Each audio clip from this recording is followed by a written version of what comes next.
Number 10. Infinity Wars. Infinity is a word you want to get familiar with when it comes to Marvel events. It comes up a lot. So does the word war, actually. Infinity Wars is not to be confused with Infinity War, which was a 1992 event that was already reinterpreted for the MCU.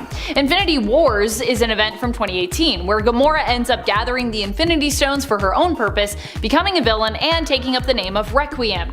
She ends up defeating Thanos and Adam Warlock using the stones, and also traps all of her universe in the Soul Gem, folding it in half and merging the souls of all its beings therefore together to create the pocket dimension known as Warp World. While Gamora goes on her own quest and other multiversal heroes attempt to stop her, in Warp World, Loki bands together his own team of heroes, setting on a mission to retrieve the Warp World version of the Infinity Stones so that they might save the world and defeat Devondra, a soul-devouring villain within the Soul Gem, who would feed basically on all their souls, if, they didn't do anything about it. Eating people's souls. Number 9. Avengers vs. X-Men. Oh boy, I have a lot of feelings about this event. It's kind of complex, but ultimately though, the idea of Avengers and X-Men needing to duke it out over something, despite both being heroic groups who should in theory therefore be on the same side, it's tantalizing to me, that idea.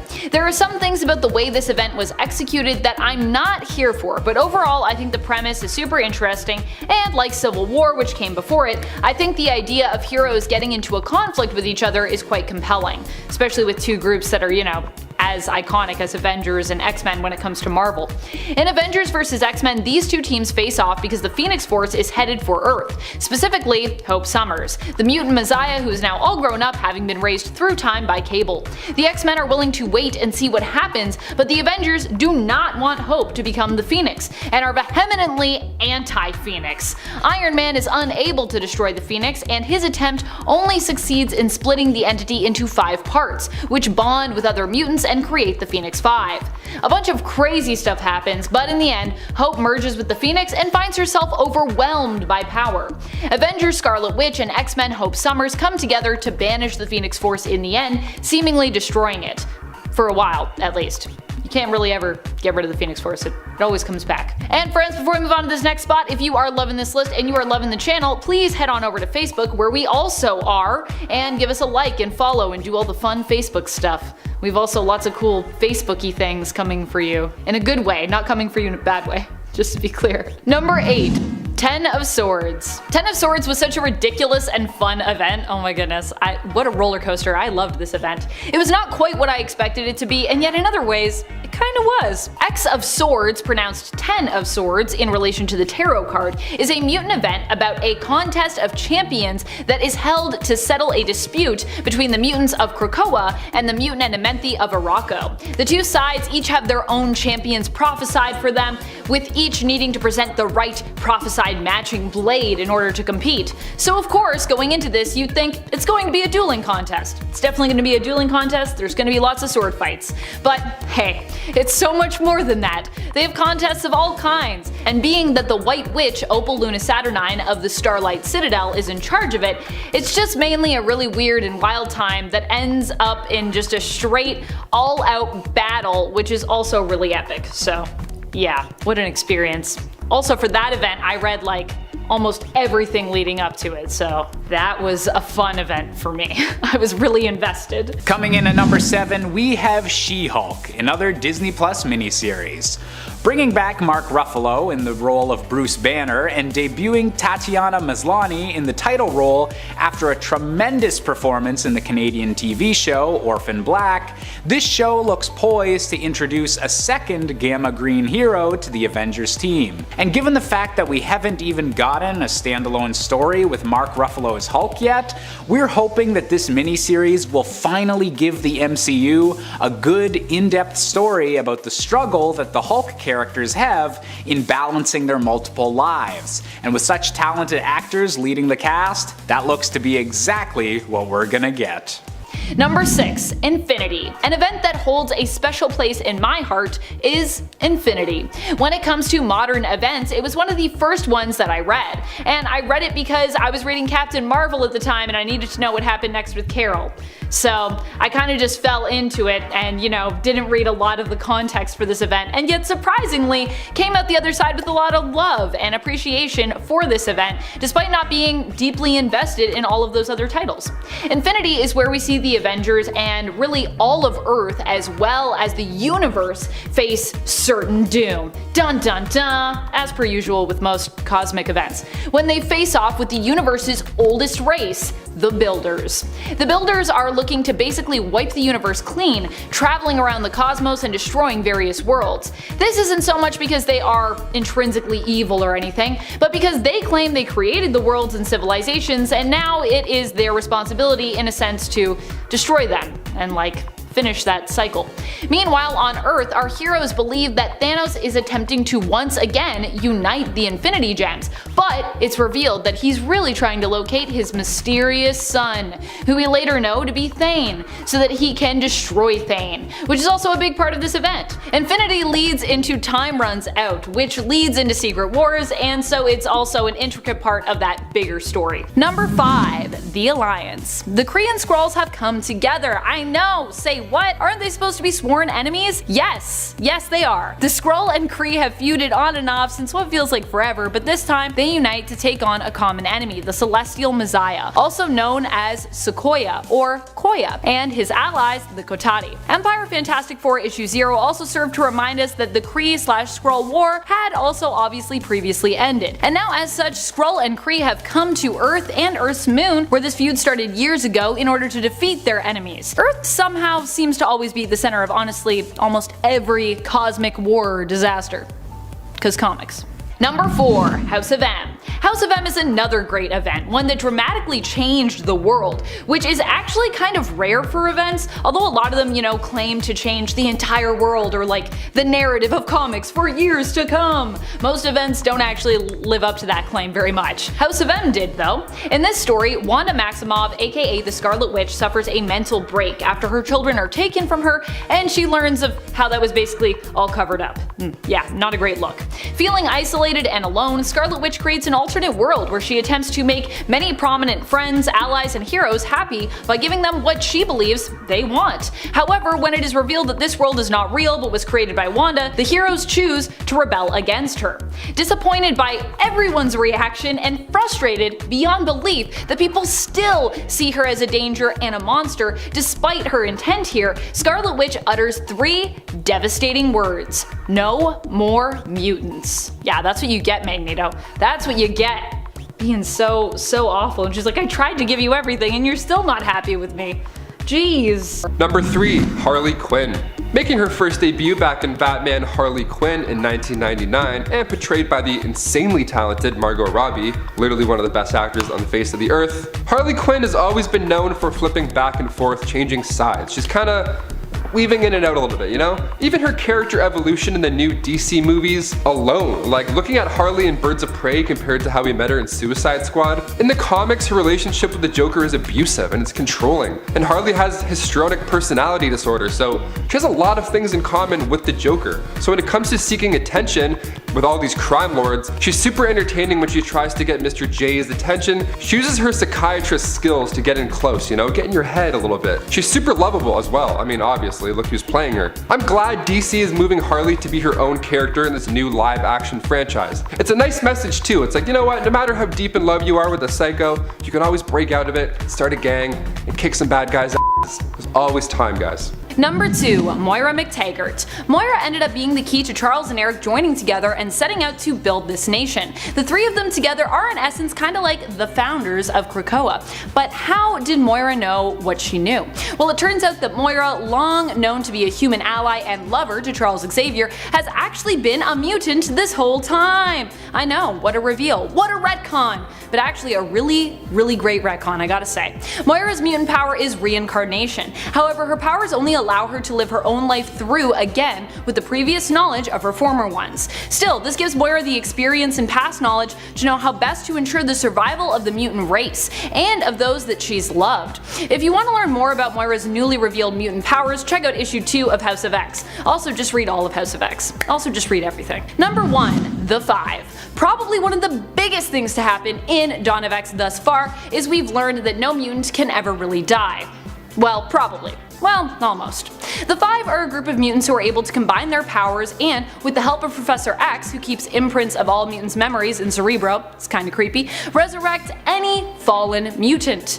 What does this mean? Mutants we lost years ago all get to come back and join in on the fun, and anyone who dies likely won't be dead for long. This gives the mutants of Krakoa great power, but also causes the members of the Five, Tempest, Hope Summers, Elixir, Proteus, and Egg, formerly known as Gold Balls, to be considered as both very important and very precious in this new world, as if one of them should fall, that would end this astounding power over life and death that mutants now have. Number 10. Who is the Beyond Corporation? The Beyond Corporation, to expand on them and introduce them to you a little bit more, is basically the mastermind behind this whole operation. They seem to be wanting to turn the role of Spider-Man into a corporate gig. They managed to get their hands on the Spider-Man name and trademark, and as a result have selected Ben Reilly to act as their own Spider-Man. Instead of approaching the Spider-Man, Peter Parker, or also the Spider-Man, Miles Morales. Why? Well, we might get into the layers of that a little bit later, but Beyond basically tells Ben that they chose him because he has a strong will, and that's what they're looking for, someone who can basically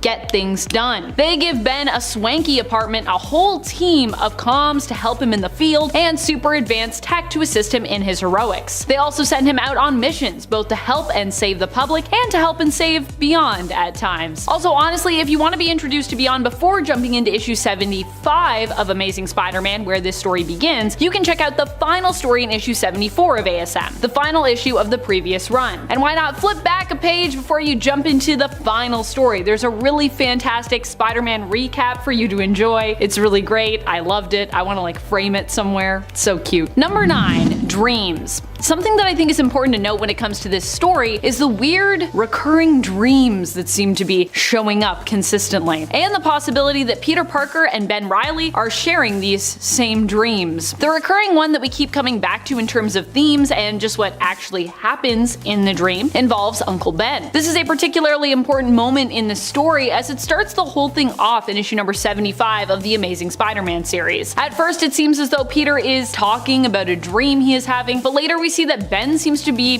plagued with the exact same dream, featuring a faceless Uncle Ben Parker. Usually lengthy stories like this start off with something that sets the stage for the themes and often hint at what will be built up, where the story is moving towards. The dream thematically seems to deal with acknowledging who you are, confronting that, embracing that, and ultimately it deals with legacy, something that both Ben and Peter seem to be struggling with at the time. And friends, before we move on to this next spot, if you are loving this list and you want to hear more about Spider-Man Beyond, be sure to let us know by giving this video a thumbs up. I got a lot more facts to throw at you. There's a lot going on in this story. Number 8. Ben is back. Ben is back, baby, but what does this mean for his character? Where is he coming from? Where did we last see him? These are all great questions. Let me try to answer some of them for you by giving you the full picture. Last we saw Ben, he was fighting to redeem himself after becoming a villain and taking up the mantle of Jackal. As Jackal, Ben was working to do what he thought was right by bringing back a bunch of dead folks as clones and trying to perfect the cloning process. This would help not just him, but a ton of other folks returned as clones. Of course, he kinda ended up creating a solution which allowed him to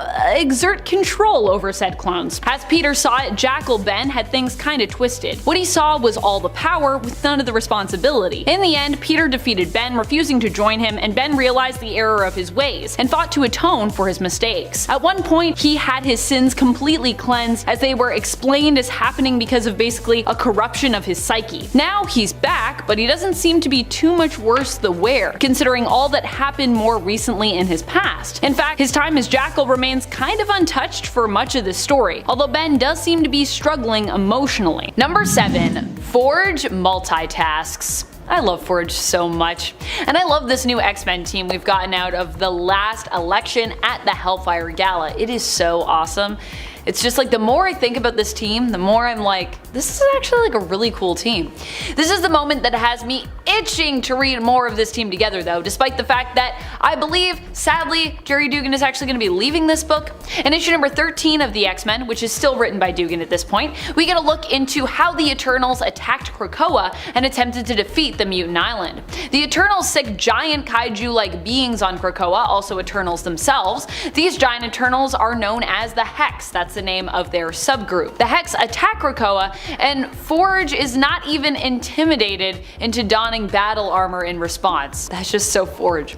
Instead, he brings out the big guns and he waits for the right moment to strike while lounging in tropical attire and sipping a drink out of a pineapple. It's a fantastic moment that feels super Forge. Forge successfully takes out one of the giant Eternals that looks like a dragon. Unfortunately, he does only have one magic nanite bullet, and you know, that was it. So the X-Men are gonna have to figure out what to do about the rest of the army of Hex who are still headed towards the island. Number 6. Beyond's true motives. So, why does Beyond really want Ben Reilly as their Spider-Man? And do they really just want to make the world a better place, or do they have ulterior motives? How do they make money? And what's really going on in the scientific and experimental sandwich department? Those poor sandwiches! Someone free them, please. As time goes on, Beyond becomes more and more suspicious, and not just to you or I, the readers. I mean, I think we're all suspicious from the beginning, right? But also for Ben and Dr. Octopus. After Doc Ock's team up with Aunt May, he's hot on the trail of Beyond, who he believes has stolen his work. Ben is sent after Otto to apprehend him after he gets his hand on a very valuable asset of Beyond's, a drive with sensitive and pertinent information, which Beyond refuses to fill Ben in about when it comes to what the contents of this drive are. Ben manages to defeat Doc Ock, but Otto gives him a choice. He has made it so that Ben can actually access the drive's files without Beyond knowing. Ben can either look at the drive or simply return it without taking a peek at all. Of course, Ben is already suspicious at this point, so he chooses to look. He does not like what he finds. It turns out Ben wasn't chosen for his strong will, just the opposite actually. He was chosen because Beyond considers him malleable, due to him being psychologically compromised. Number 5. Vigilantism outlawed. Despite the fact that Daredevil made Fisk promise to stop his pursuit of vigilantes,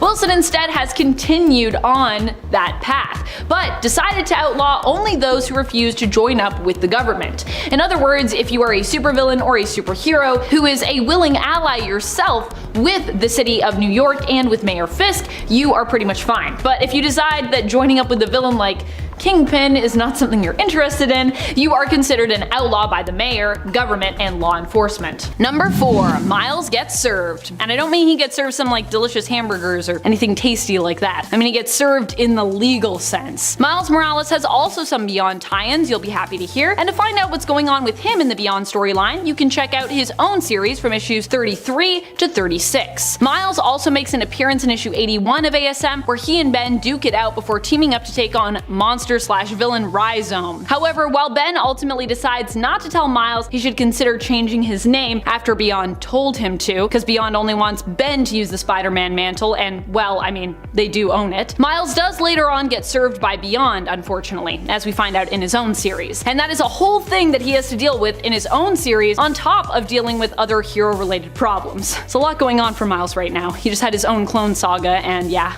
it's pretty crazy. Number 3. The Laws of Krakoa. With the nation of Krakoa came the Quiet Council. The Quiet Council as a collective rule the nation and decide how it should best be governed. It doesn't seem like there is any one head for their government, but rather 5 groups who each contribute equally and potentially are responsible for different areas of governance. Together, the 12 members created the Laws of Krakoa that all mutants who belong to the nation must live by or risk being severely punished. They are as follows. Make more mutants, a rule that many have interpreted as likely to refer to lots of sexy times happening on the island nation, off panel. Murder no man, which applies no matter where in the world you travel as a mutant, though mutants can still harm or maim man, just no outright murder, that's not allowed. And respect this sacred land, because, you know, Krakoa is alive, and also the mutants have worked hard to bring this whole thing about, so need to respect that.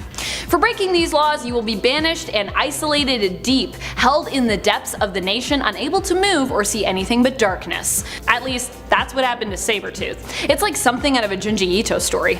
Ugh. Number 2, Catwoman. Making her first debut in Batman number 1, Selina Kyle looked a bit different from the start, to say the least. We've seen numerous actors play the iconic jewel thief, from Michelle Pfeiffer, or as I said growing up, Michelle Pfeiffer, to Zoe Kravitz, set to play her in the upcoming Batman flick with Pattinson. So we know the look by now. All black, slick, couple of clips, some eyebrow raises. She kicks.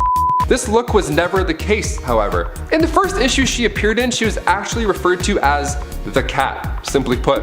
And at this time, her outfit looked just a bit more lame, if I can say. She kind of looked like Doctor Strange in a weird way. The all yellow dress, the red cape, but the best part, she had a realistic fur mask. It wasn't until 1946 until her mask was changed to a more fitting look. Still not quite what we're used to, but it's a step in the right direction, that's for sure. Then in the 50s, she was deemed more of a sidekick to Batman rather than a villain.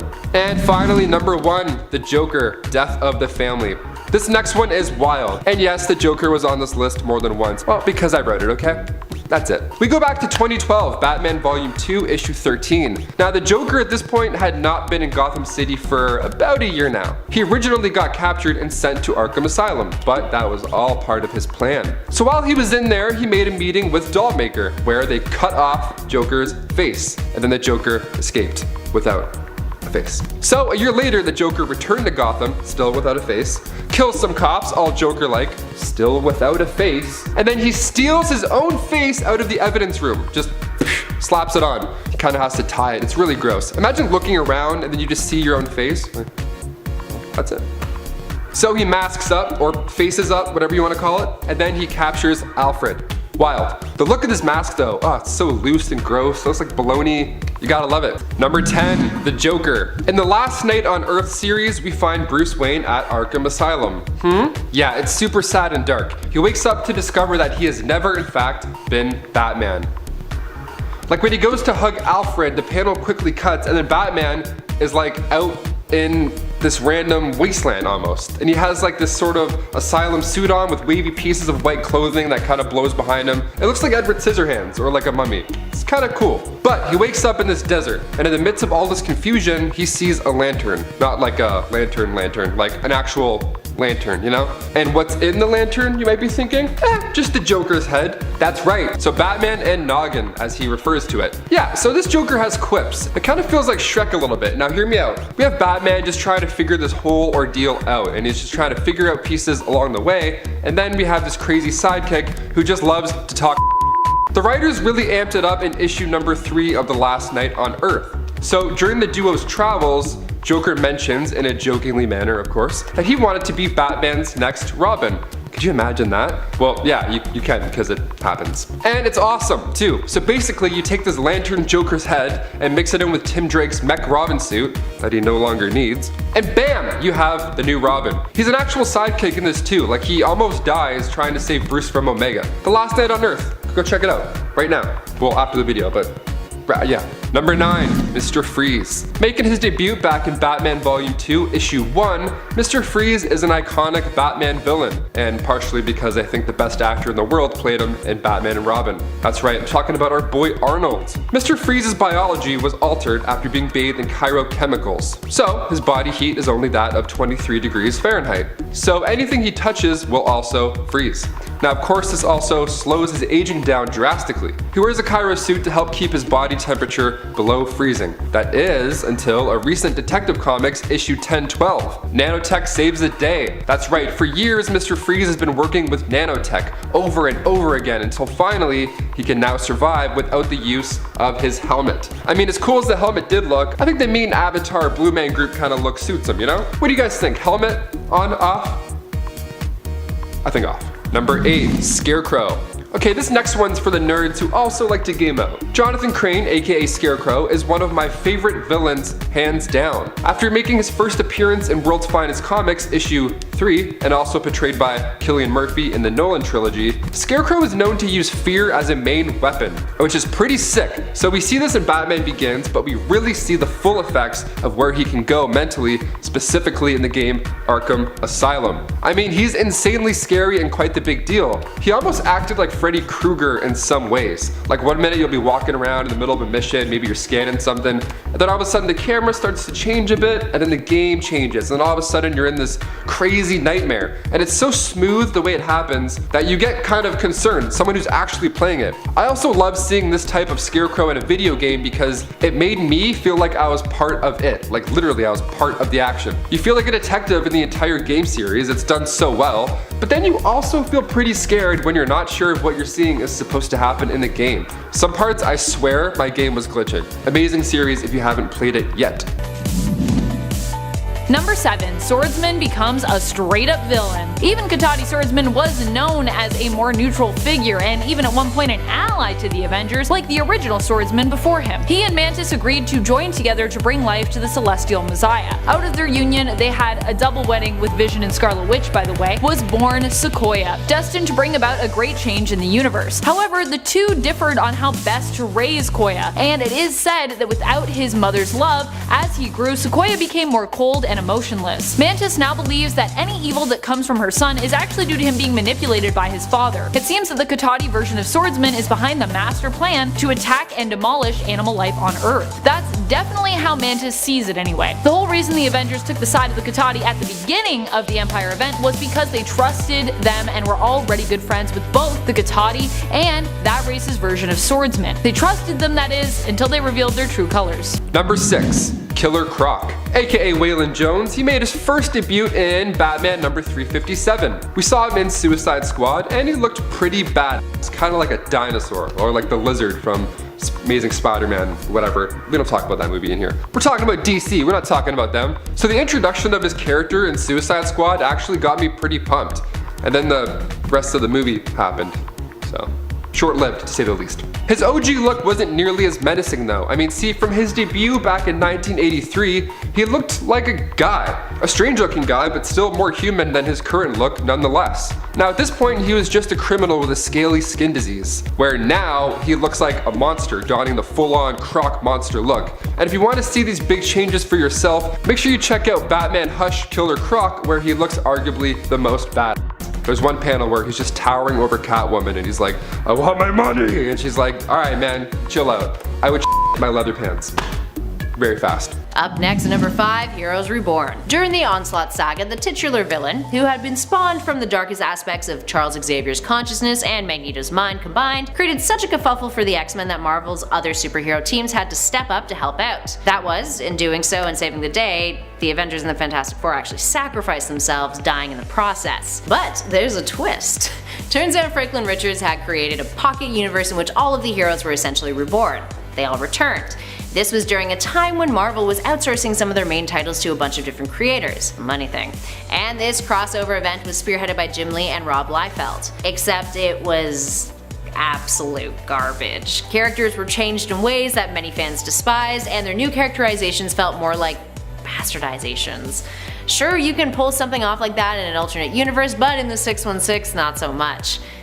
Also, the art was terrible. Kind of like the disgusting cherry on top. Rob can't draw feet. Number 4.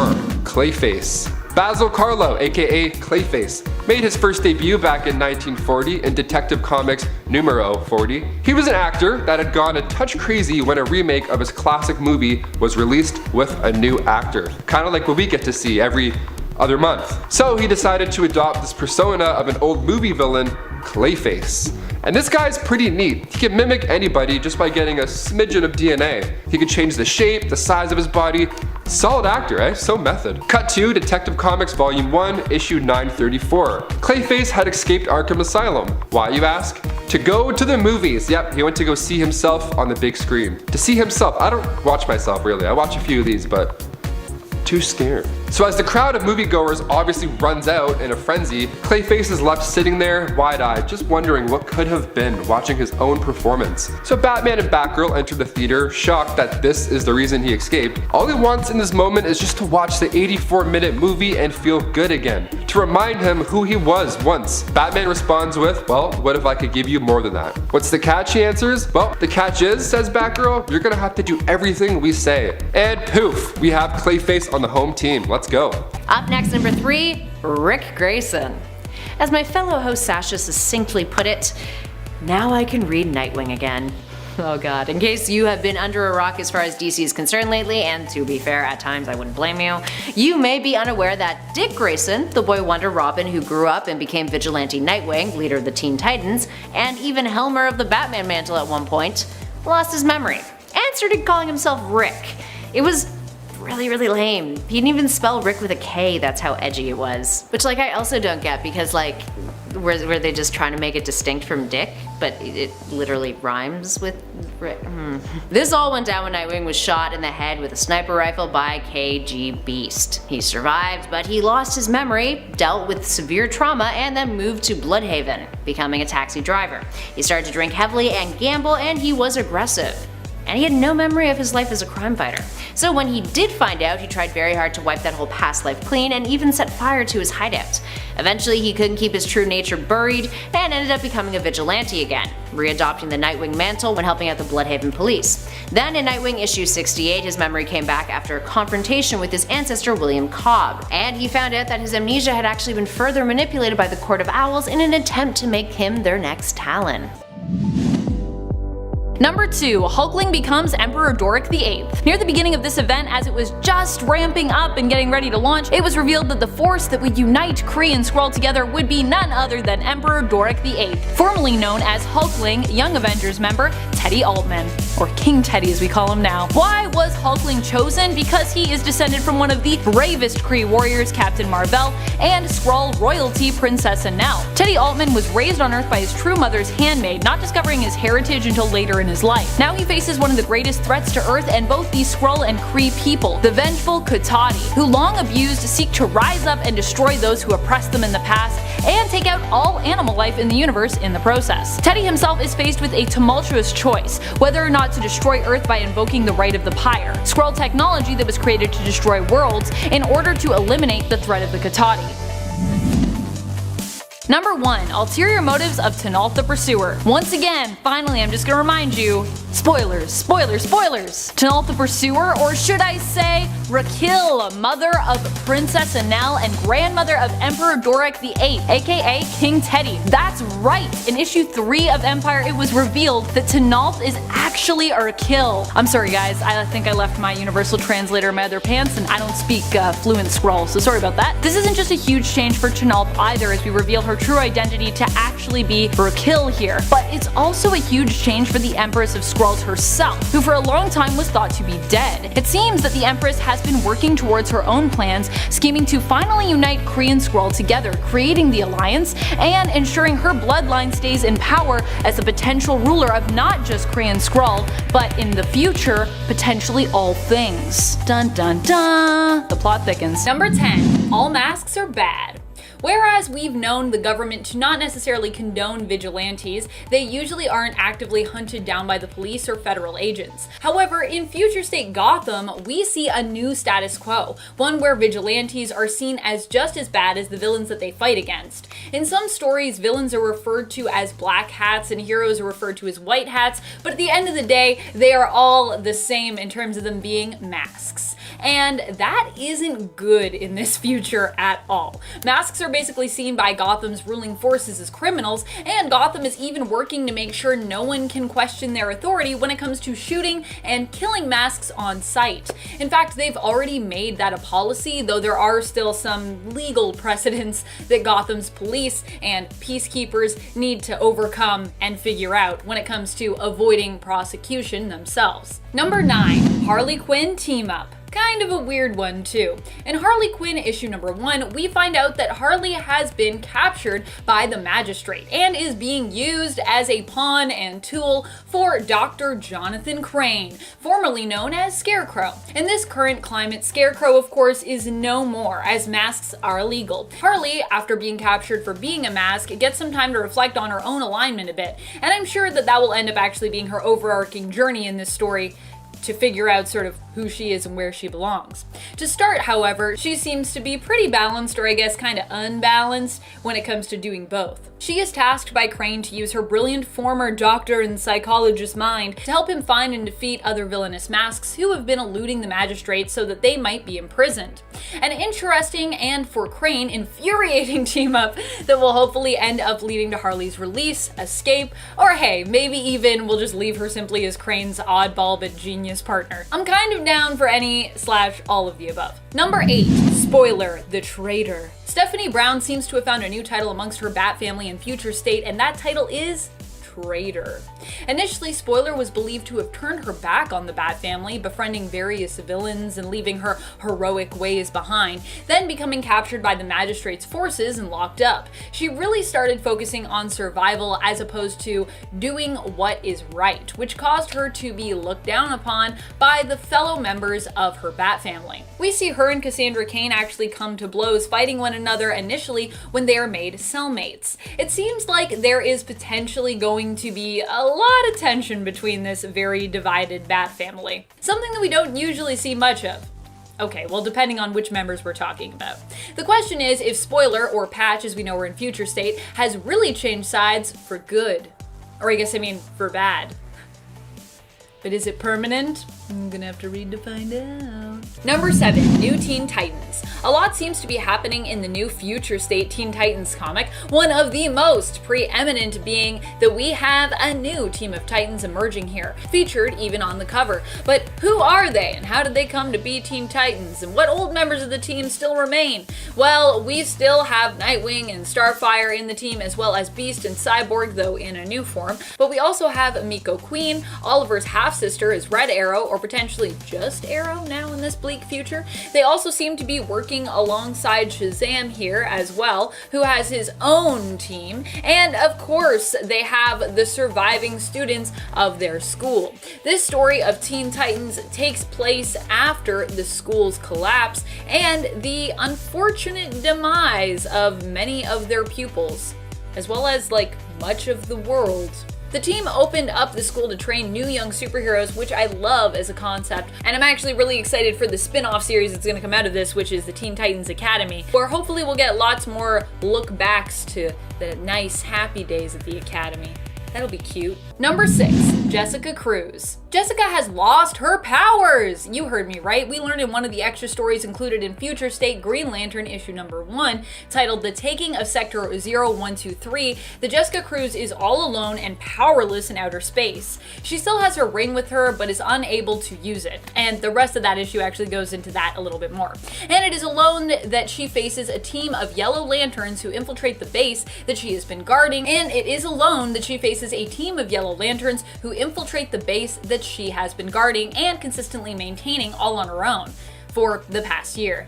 And yeah, it's a tech base, not a construct, so yeah. Fortunately for Jessica, she still has her training which she can rely on. She also won't remain without superpowers forever, likely, and you can check out the issue to learn more about what I'm hinting at there. Cruz fans especially should enjoy this story. I personally was like, this is pretty cool. I think it's my favorite one in that book, in the Green Lantern book, issue 1.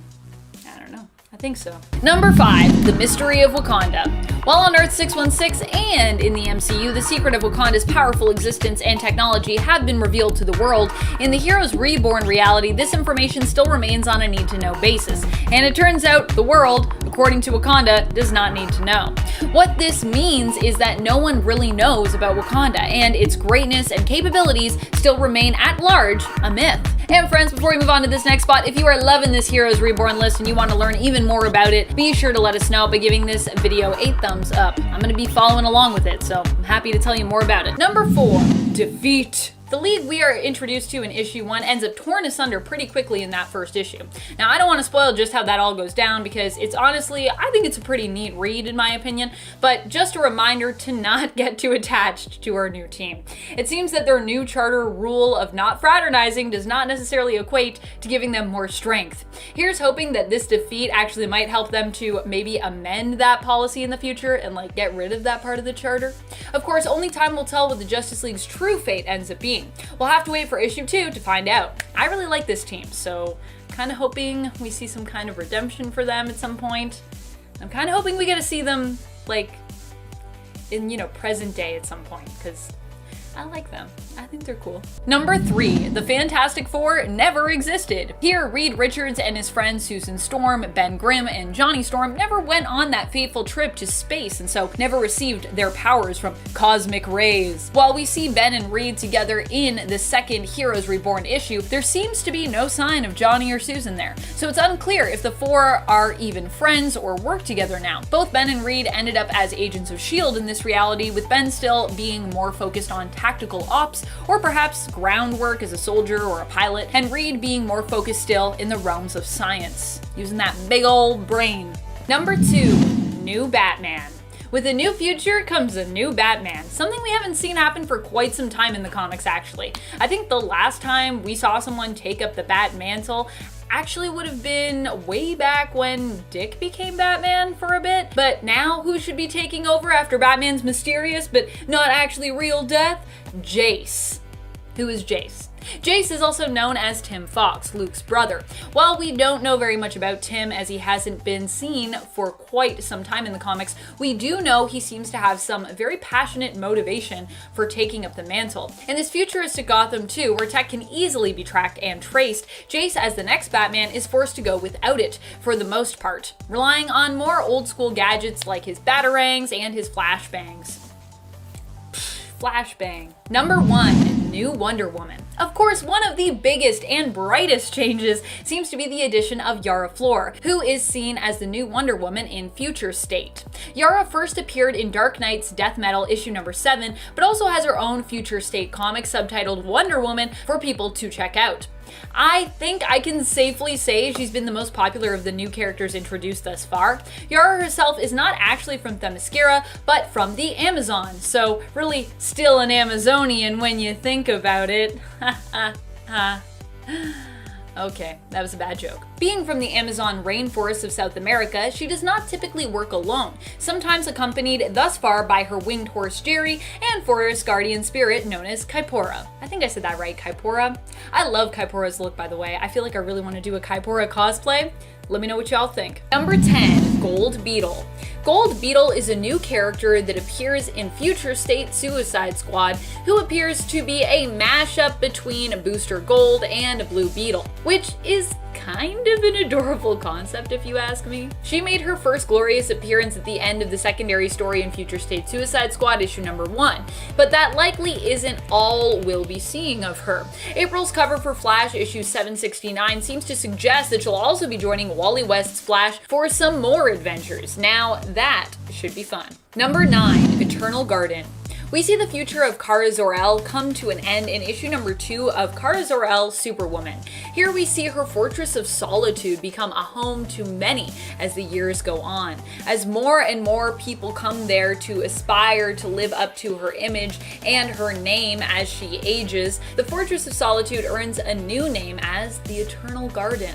Even if you aren't completely sold on this dramatic change, it's still one worth reading about just for all of even this pretty art and the colors that it brings to you. Kara lives out her days here, and eventually the Eternal Garden becomes her eternal resting place. Kind of love it. It's really, really pretty, like wow, so pretty.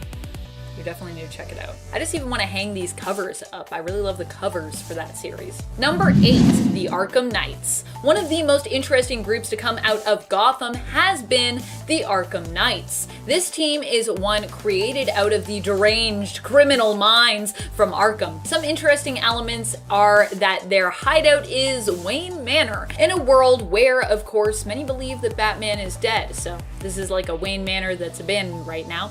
The members of the team also are focusing on not just advancing themselves with physical training, but are also engaged in therapy still as well. So it's kind of like some weird villains turned hero team building and rehabilitation exercise that is all led by Astrid Arkham, the last surviving member of the Arkham family, also known herself as Arkham Knight. Hence the team name, Arkham Knights. Get it? She's the Arkham Knight. The team includes such characters as Victor Zsasz, Copperhead, Clayface, Dr. Phosphorus, Two-Face, Humpty Dumpty, Killer Croc, and Anarchy. And before we move on to our next point, just a quick reminder to give this video a thumbs up if you're enjoying it. It really does help us out here at the channel, and thank you if you already have. Number 7, Wally West, the villain.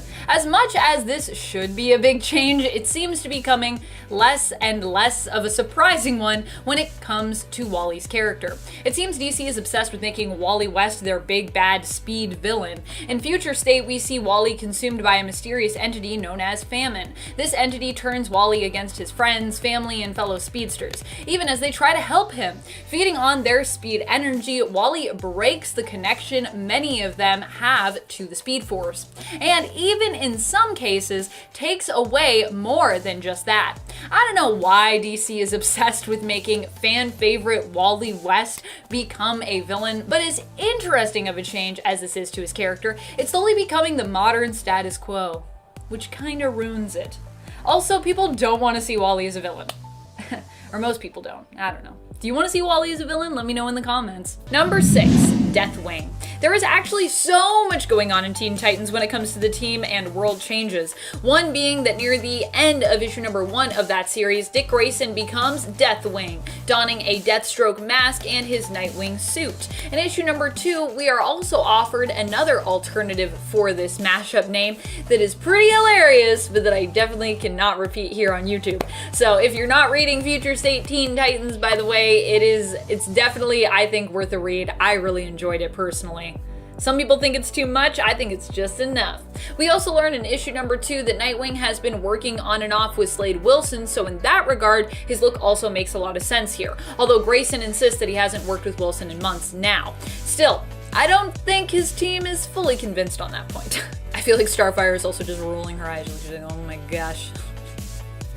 Nightwing, why? Number 5, Peter Parker leaves the Daily Bugle, or he's in the process of kinda leaving when his one-shot comes to a close. We don't really know the fate of Peter just yet, but it doesn't look good based on the end of the Peter Parker, the Amazing Shutterbug story. Peter is not happy working at the Daily Bugle and is feeling pretty defeated, but Uncle Ben gives him the advice that if he isn't happy, he should seek out whatever makes him happy, work to make that change. Ben reminds Peter that he and May raised him to not let the world beat him down, to keep dreaming big and going for his dream. Which I gotta say, I love this little like pep talk from Uncle Ben, because I just feel like Peter is the type of character that is always like so down on himself and so like defeatist, and this kind of calls that out in a great way and allows Peter to kind of undergo a change there, which is, I don't know, kind of unique. Peter is kind of stuck in a cycle usually in 616. So Peter, taking Ben's advice, confronts Robbie at the Bugle about not being happy taking pictures of superheroes, basically threatening to quit. Robbie tells Peter to just give it one more day and then he'll try to look for something else that Peter can use his drones for in the meantime, something more meaningful. Peter agrees, but he never gets to finish his day and never gets to potentially move to cover something else at the Bugle or leave it completely due to him being bit by one of the surviving Annihilation hive bugs. Transformation Station. Number 4, Detective Chimp.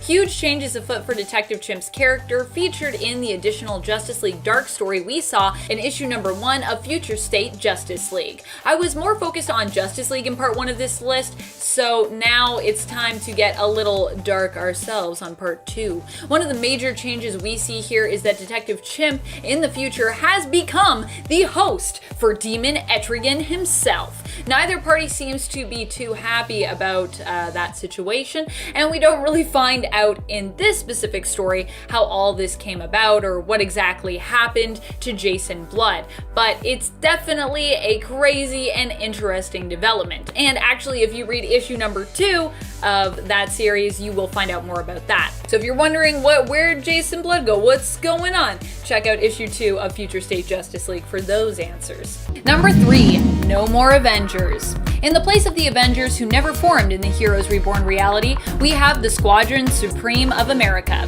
here to protect the world from national, global, and intergalactic threats. Their members seem to take some inspiration from another very prominent superhero team in comics, DC's Justice League. Blur is Stanley Stewart, an alternate reality version of Marvel hero Wizard, known for his superhuman speed and speed-based powers. Power Princess is Zarda Shelton, an alternate version of Zarda. She is a utopian who gets her powers from training and her unique heritage. Dr. Spectrum is Joseph Ledger, an alternate version, once again, of that same character. His powers are granted to him by the Power Prism, originally a cosmic artifact or tool given given to him by a Skrull after Joe had saved that Skrull's life. Nighthawk is Kyle Richmond, also an alternate version of Marvel's hero of the same name. Nighthawk has no powers, but is a master fighter, marksman, detective, and corporate businessman. And finally, we have Hyperion, who is Marcus Milton, an alternate version of Mark Milton. Hyperion gets his powers from being an Eternal, meaning that he can fly, has superhuman strength, speed, and endurance, is virtually immortal, and can manipulate and wield cosmic energy, which he usually chooses to shoot through eye lasers, basically. I'm not gonna call it heat vision, but you know what's happening here. Yeah, it's like Marvel's Justice League. The original Squadron Supreme of Earth 712 made their first appearance in Avengers issue 85 in 1971. And I believe they also have like a mini-series, so if you're looking for stuff to read, that might be a good thing to go back and check out if you want more Squadron Supreme, or if you want to get to know them better before you come into Heroes Reborn with me. Come on into Heroes Reborn. The water's fine. Number 2, Red X. This might not be a big character change in terms of like the actual character themselves, because we don't really know a lot yet, but just the appearance of this character in the comics is a big deal. Red X appeared in the Teen Titans animated series, and the true identity of the character was always a mystery. Like in the story here, we learn that Red X's mask and costume used to be one that belonged to Nightwing, but what we don't know is who is donning it now. Some theorize it could actually be a younger member of the family, perhaps a different Robin, such as Damian Wayne, or that it could be a new character, Bao Pham, aka Clown Hunter, who first appeared during Joker War. Right now, it's unclear, but either way, the appearance of Red X in Future State is huge, regardless of who is under the mask. And yeah, you can correct me if I'm wrong, but I'm pretty sure in Teen Titans 2 as well, I still don't know who it is. I feel like it's still a mystery. So I guess we're gonna have to wait till Teen Titans Academy. We're going to the Academy to find out. Number 1, Four Horsemen. While Future State initially seemed like it was just a bunch of individual stories, we are now seeing as it progresses that there is more of an overarching and intertwining timeline at play here, with a grander story. Now, not everyone is going to be into that manner of storytelling, but I personally love a good jumbled and mysterious timeline. I love to try to solve it. It's like solving a mystery or like building a puzzle, and I love figuring that all out and just getting a bunch of little pieces. If you feel the same way about this, then one key piece to this puzzle that you'll want to know about is the Four Horsemen. These four end up being defeated by Raven in Teen Titans issue number 2, but have actually made appearances across our timeline. We've seen or felt their presence in Future State comics like Shazam and Flash and Green Lantern, though exactly how they all kind of fit in still remains a bit of a mystery. Of the four, all look familiar, with Wally West, the Flash, who actually has his own tombstone pictured in the Teen Titans series. And if you're thinking, no, Amanda, isn't that Wallace West? No, actually, there is a Wally West tombstone and a Wallace tombstone, so yeah. And also Roundhouse is another one of the Four Horsemen that stuck out to me personally. But these four are definitely all connected to the far reaches of Future State, so keep an eye out if you're trying to build that puzzle by like looking at everything. It's a lot to look at, and we're not going to get all the pieces, I don't think, here. We're going to have to go to the other series to find it all out. Number 10, Heroes Reborn is not Heroes Reborn. Although this isn't a huge character-based change or anything like that, I think it's important to note the major difference between this event and that of the Heroes Reborn event that came many, many years prior. The original Heroes Reborn event happened in the 90s from 1996 to 1997 and was a crossover event orchestrated by Jim Lee and Rob Liefeld. The initial Heroes Reborn crossover gave us a glimpse into a world where the heroes who had died in the events of Onslaught were reborn, with many aspects of the characters and world differing from the one that we had known prior. The 2021 event, Heroes Reborn, has no connection to this event, save that it's also a glimpse into a fundamentally different alternate world. Or at least many of the fundamental aspects are different. Still a superhero world, so that part's not different. Number 9, Siege Society. This miniseries tie-in has not started yet, but it's going to give us a pretty different spin on some of Earth 616's greatest heroes, so I figured it might be an important one to tell you about in anticipation of its release. Siege Society is a team of villains in the Heroes Reborn continuity made up of a combination of some of our most powerful and capable heroes from Earth 616, as well as some of the main continuity's most notorious villains. By the looks of issue 1, we'll see Baron Zemo leading the team, and it appears based on the cover that we'll likely see Jean Grey, Black Widow, Hawkeye, Sabretooth, and Scott Lang's Ant-Man joining him. The first issue releases on May 26th, so we'll have to wait till then to find out more. Number 8. Thor is not mighty. Nor is he a god anymore, really. In this reality, Thor doesn't even believe in gods. He is an alcoholic who believes he is a human and does not really know the truth of his heritage. At least that's what we're initially led to believe. As on Earth 616, Thor was sent to Earth by Odin to learn humility.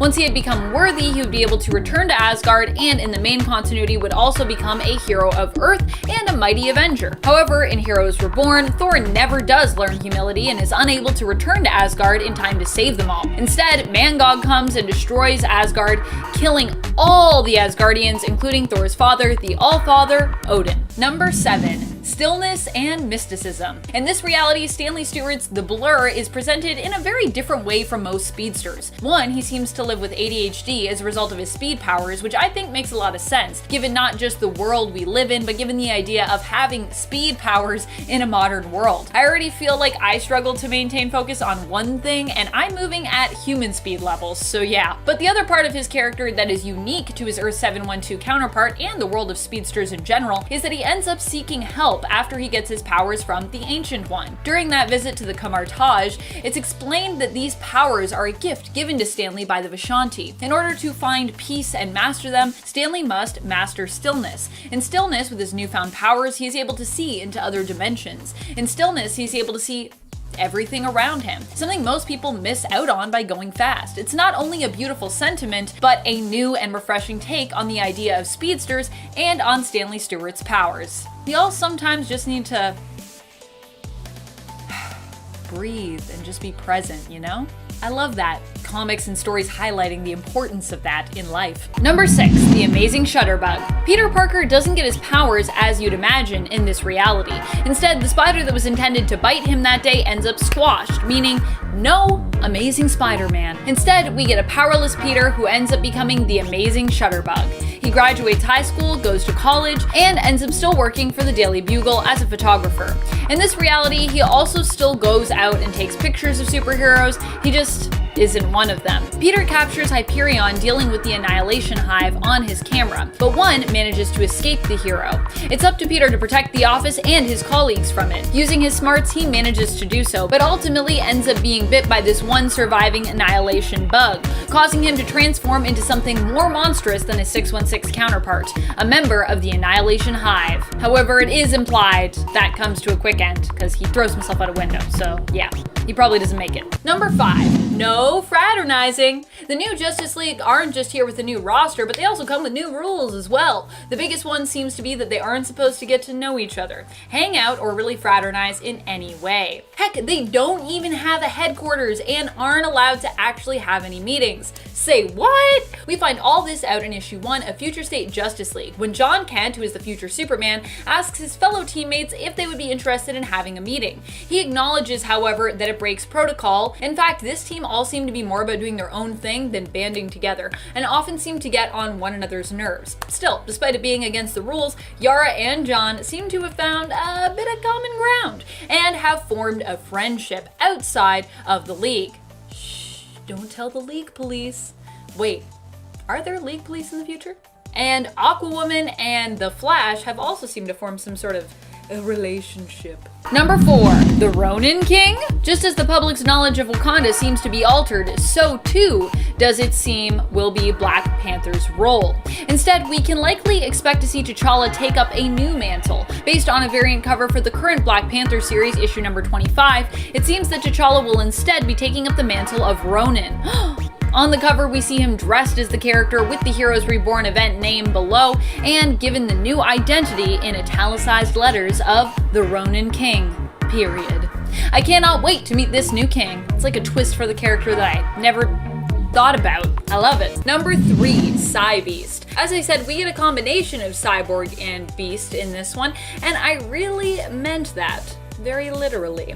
In Teen Titans, it's revealed that the two have merged together and now exist in one shared body. It's pretty freaky, but also in a way, it's really cute and awesome. I love Cyborg and Beast dynamic together as friends and teammates, and I think if anyone had to share a body, they're the chosen few on the team who could actually make that work. And they do make it work pretty well. Number 2, President Coulson. That's right, in Heroes Reborn, Coulson ends up as the president. It's also implied that he is one of the few people who remember what the world used to be like before everything was altered. I have my suspicions for who might be behind some of this. Here, Agent Coulson is President Coulson. Phil himself is up for re-election and perhaps might be up to something sinister from the way he seems to be enjoying and unafraid of an attack on the White House, which is defended against by Hyperion. I never stopped to think of how Phil Coulson being president might be a bad thing. Granted, I also never considered a reality where Coulson would be president. Totally caught me off guard. It turns out this is only because Phil Coulson isn't really the one calling the shots. He's actually controlled in turn by the still villainous and immensely powerful Mephisto. Number 1, all villains are dead. Sort of. A lot of them are, anyways. But we've kind of been promised some surviving and new ones will rise up and take their place. When it came to Earth's and the galaxy's greatest threats, the Squadron Supreme decided to capture those villains and put them in prison. Not just any Earthbound prison either. Instead, they decided to use the Negative Zone as a prison. Against Reed Richards' recommendations, I might add. In issue 2 of Heroes Reborn, these villains managed to escape during the attempt to add Dr. Doom to their prison. Having escaped, it is up to Hyperion to round them up, which he does, but this time they are not really going back. Their punishment for escaping is a bloody death at the hands of Hyperion. All in seemingly one day, he takes out Galactus, the Brood, Mr. Beyonder, the Hive of Annihilation, Ultron, Winter Soldier, the Widow Guard, Namor, and the Hulk. Just another day's work for Hyperion. Number 10, Peter and MJ never get together. Another thing that never happens for Peter in this reality, other than not becoming Spider-Man, he never ends up dating the girl next door, Mary Jane Watson. In this reality, both graduate high school and go their separate ways, although they are presented as being neighbors and somewhat of distant friends. It's also implied here that Peter and MJ never got to be as close as they were on Earth 616. There also is no mention of Gwen Stacy or Harry Osborn in this reality, so we can assume that Peter was more of a loner here. MJ still plans to work as an actress, and Peter goes on to college, presumably to study something in the scientific field at Empire State University.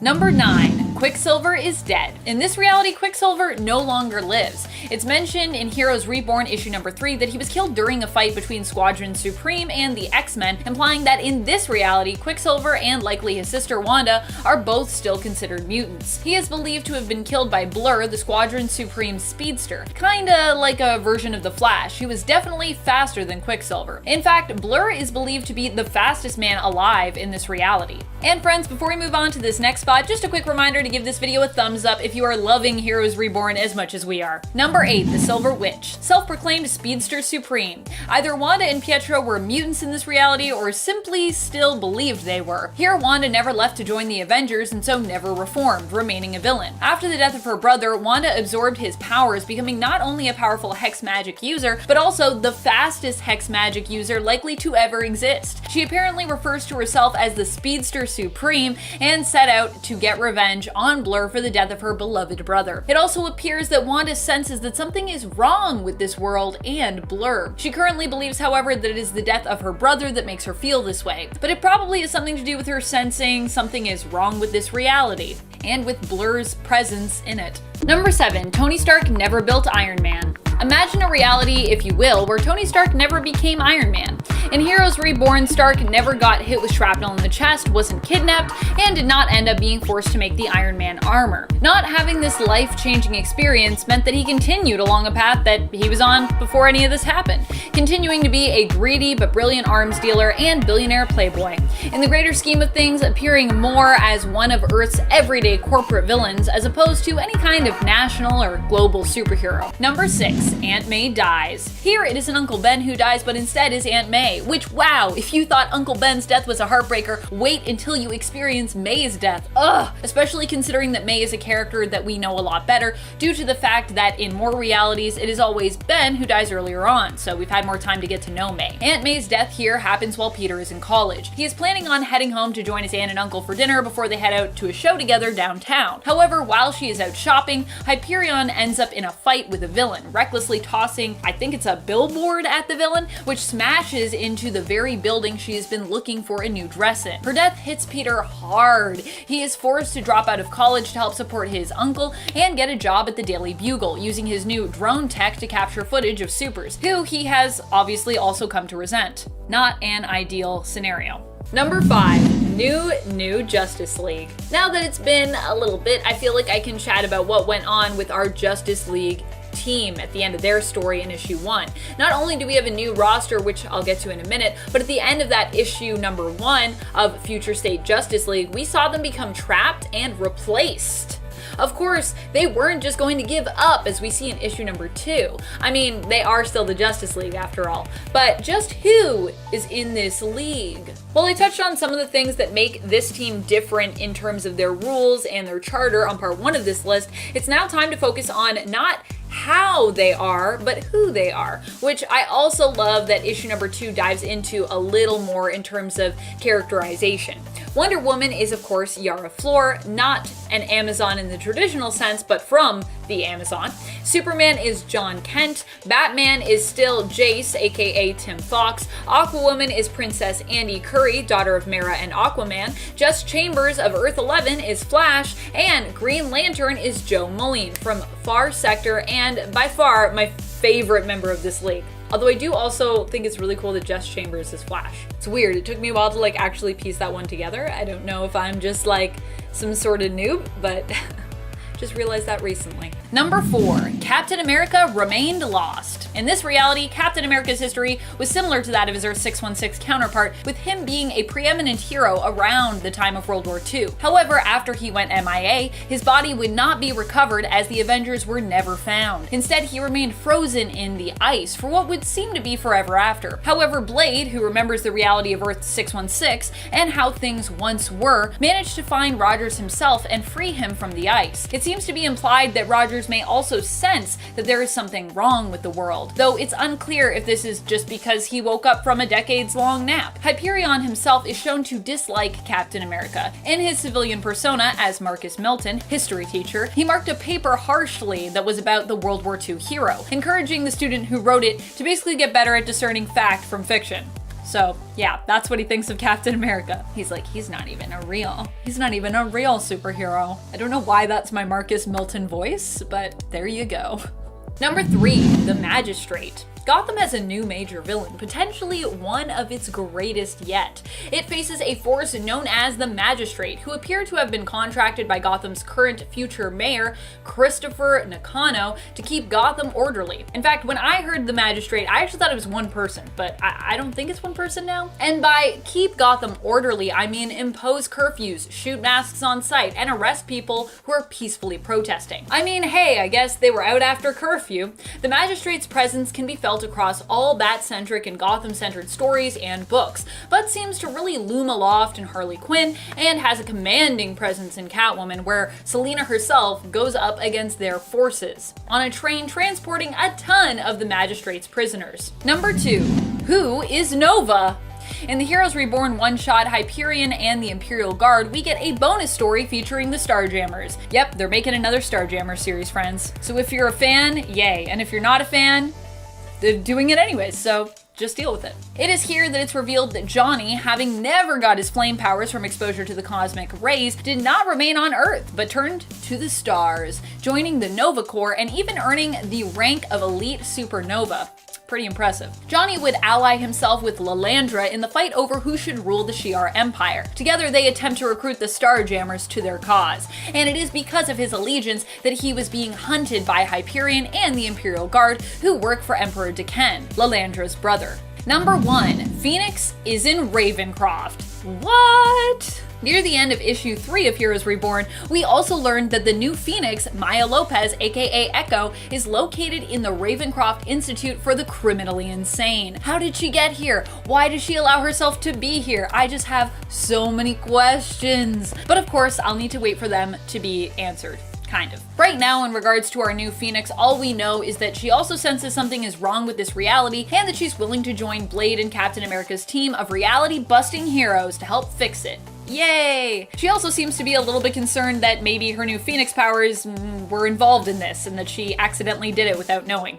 Oops. However, instead of worrying about her own actions and what she may have unintentionally done, Maya also might want to watch out, because we also know from Hyperion and the Imperial Squad Starjammer story that Lilandra is also planning on using the Phoenix Force to take the Shi'ar Empire away from her brother. Yeah, Lilandra's after that Phoenix Force and she's like, I have a plan to capture it. I don't know how she plans to do that, but I'm interested in seeing what her plan is. Coming in at number 10, we're starting off with Morbius, a movie that's technically a Sony production and not from Marvel Studios, but still appears to be somewhat MCU related regardless.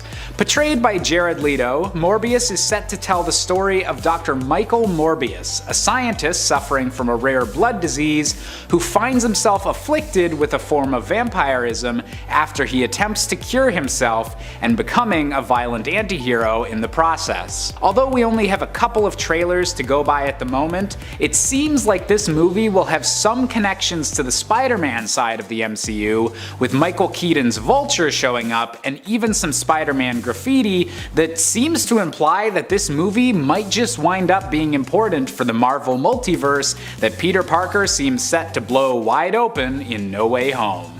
Speaking of a Spider-Man themed multiverse, coming in at number 9, we have Into the Spider-Verse 2. With the original Into the Spider-Verse being one of the best superhero movies ever made, in my humble opinion, we absolutely can't wait to see what happens next in this long-awaited sequel. With how many corners of Spider-Man's weird history that the original drew from, and with how interested Sony seems to be in connecting their various Spider-Man films, it seems like a solid prediction that there will at least be some cameos related to either Tom Holland or other MCU-related actors or characters, and I just can't wait to see what surprises are in store from the characters that taught us how anyone can really be Spider-Man. Coming in at number 8, we have our first proper MCU entry with the Disney Plus show, Secret Invasion. Based on the comic book event of the same name, in which a large amount of Skrulls had infiltrated Earth's mightiest heroes and various government agencies, this miniseries will focus on Nick Fury and the Skrull Talos as they seek to uncover a Skrull conspiracy. Finally getting to see Nick Fury in a starring role after years of just being a supporting character in the MCU is definitely exciting, but the biggest appeal of this series for me is getting to see the political thriller elements of the MCU on display again, but this time with shape-shifting aliens involved as well. Don't you just love comic book weirdness? Number 7, Mephisto. Mephisto has also been considered a huge threat during this time. We don't know what exactly he's been planning, but we do know that Moon Knight and Khonshu consider him to be a big threat. And Ghost Rider Johnny Blaze was also in pursuit of him near the beginning of the Empire event, but instead of wanting him gone, he just wanted some answers from him. For those who haven't been keeping up with Ghost Rider, something else you need to know going into Empire is that Johnny Blaze has currently taken over as the King of Hell, and is sporting some pretty sweet horns currently as a result. Later it's revealed that Moon Knight, who has been taking weapons, items, and powers from his fellow heroes, has been doing so in an effort to go after a great threat, later revealed to be at least in part Mephisto, because Khonshu has urged him to do so. In fact, it's implied Khonshu seems to want to take Mephisto's place potentially in some way. What we still don't know is what Mephisto or Khonshu have been plotting, and if there are still more threats that Moon Knight plans on neutralizing. Coming in at number 6, we have Ms. Marvel. Kamala Khan has become a fan-favorite Avengers character over the last few years as a fangirl of the Earth's mightiest heroes that winds up gaining her own size-changing powers and becomes a homegrown superhero of her own. After thoroughly enjoying Ms. Marvel's role as a lead in the Avengers video game that released last year, I can't wait to see this character explored more in depth on screen and building up to the 2023 MCU film The Marvels, in which Kamala Khan Dawn will finally get to team up with her idol and inspiration, Carol Danvers. Number 5. Time Runs Out. Time Runs Out is an event that bridged the gap between Infinity and Secret Wars. The Illuminati already know that the incursions are on their way, and this event sees them and different heroes attempt to tackle this issue head on. Everyone has their own approach. Some heroes plan to destroy any other universes on a collision course with theirs, others look for a way to prevent the incursions happening altogether, not wanting to, destroy other universes, and even still, some are forced to prepare for what seems to be, basically at this point, inevitable. In the midst of all this, Captain America and Iron Man are also on opposite sides once again, with Cap and the Avengers fighting against Iron Man and the Illuminati. And as if the Illuminati wasn't radical enough in their attempts to deal with the incursions, Namor also splinters off from the group to create his own, even more extreme group known as the Cabal, who are willing to do whatever it takes to stop the incursions. Coming in at number 4, we have the Guardians of the Galaxy Holiday Special. Now, the third Guardians of the Galaxy movie has had a long road to being made, with James Gunn being briefly let go from the project and getting to make the Suicide Squad before eventually being rehired. But before we get to a proper full-length reunion for the Guardians in 2023 with Volume 3, 2022 will be bringing us the Guardians of the Galaxy Holiday Special, apparently inspired by the infamous Star Wars special of old and being filmed on the same sets as Volume 3. If there's anybody that can teach us the true meaning of Christmas in 2022, it's gotta be Rocket Raccoon, right? Coming in at number 3, we have Moon Knight. For years, Oscar Isaac was one of the biggest fan picks to play the role of Mark Spector if there was ever a Moon Knight MCU project, and next year, that's finally becoming a reality. While we've only gotten to see a brief teaser trailer so far, this Disney Plus series looks to be bringing the dark and mystical drama that people love about Moon Knight in the first place, alongside a killer performance by Oscar Isaac as the multiple personality possessing superhero. This looks like it could be a great introductory performance for a character that we can't wait to see bouncing off of other sarcastic characters in the MCU. Plus, Oscar Isaac being pretty hot really helps. Number 2, Hellfire Gala. I mean, you know how much I love some fancy nerd fashion, and I also just love the elegance and drama that is this very mutant-based event. Now granted, to have the Hellfire Gala, we're going to, need mutants in the MCU, but we know at some point that is coming to us. The question is just, when?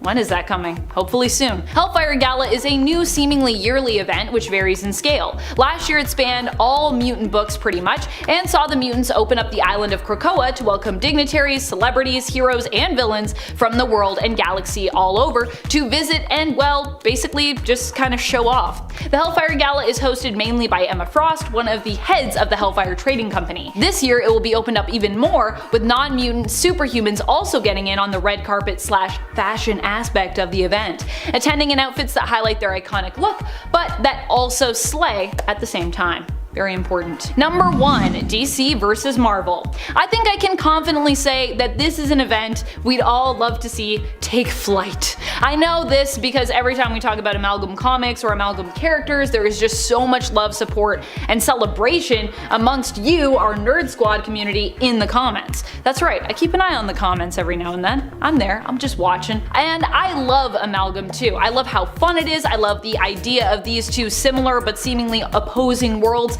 coming together to duke it out, only to realize that they actually maybe they need to actually band together. Maybe they're both cool. Maybe they can just shake hands at the end. The premise for the event was that two cosmic entities that represented each respective universe decided to challenge each other to find out which universe was better. They would create challenges for each world's champions to test both sides, and whichever one came out on top would get to remain, while the other world would be eliminated, ceasing to exist thereafter.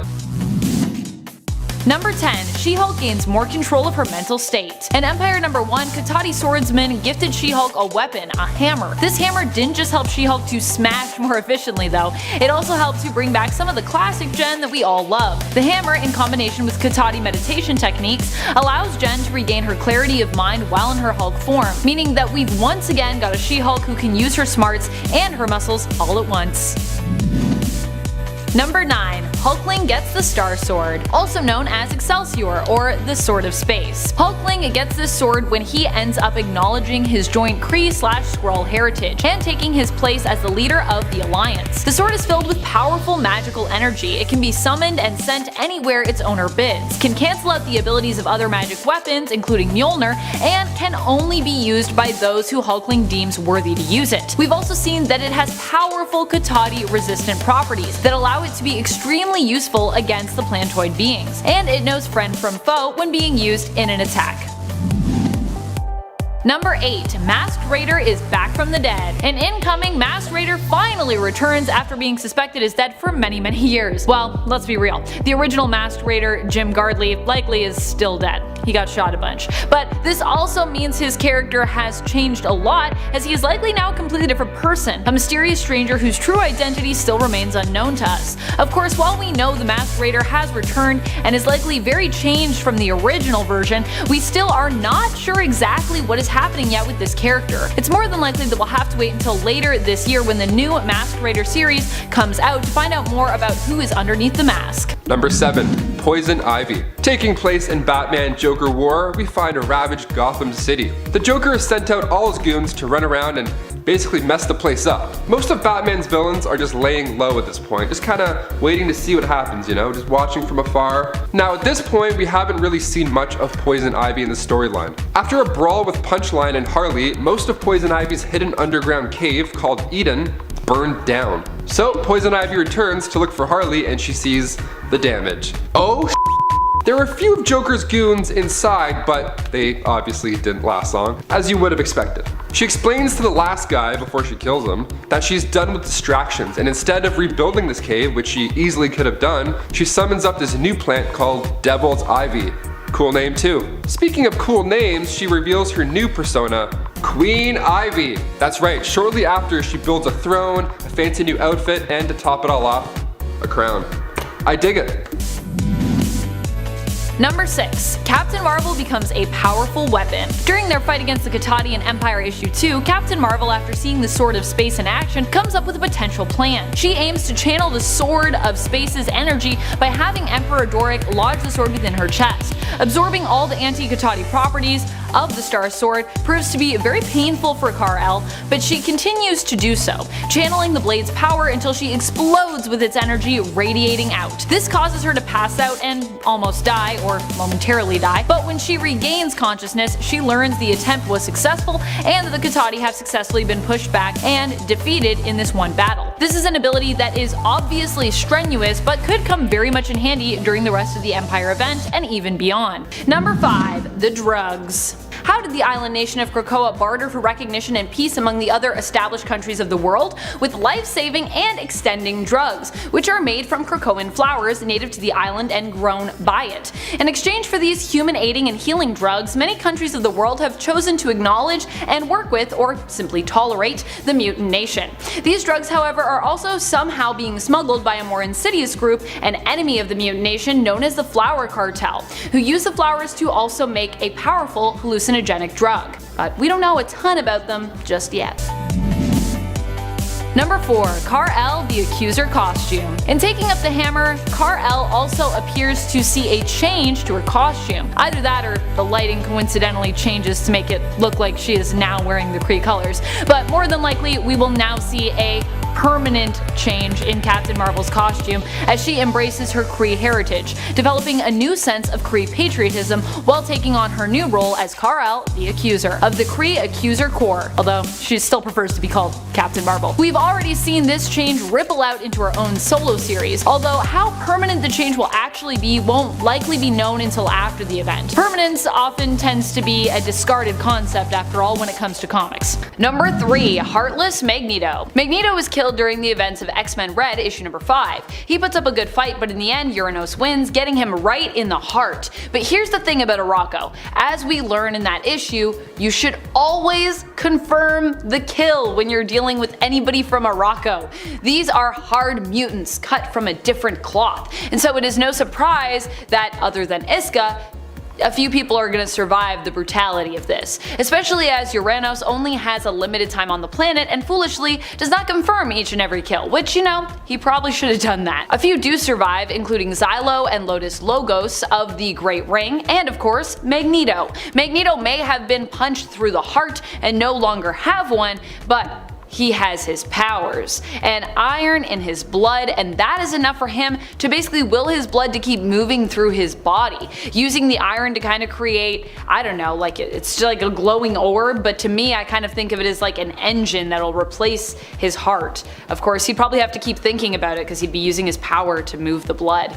Magneto is just always being a badass is basically the moral of the story, and it's so cool. It's so cool to read. Number 2, Black Cat and Mary Jane team up. Black Cat and Mary Jane need to team up to go on a heist? Black Cat and Mary Jane is a team up we've been waiting for a long time, and while these two often do not get along, I personally am here for the day when Felicia and MJ can just like be friends instead of just fighting over Peter all the time. Maybe this team up is a step in that direction, maybe not, but it sure is a fun one. If you need more reasons to read Beyond, this is one of them. Bam! Read this issue and enjoy the team up of these two. Remember, this is an event where all the tie-ins are relevant. Peter's life may even hang in the balance, but you'll have to read it to find out.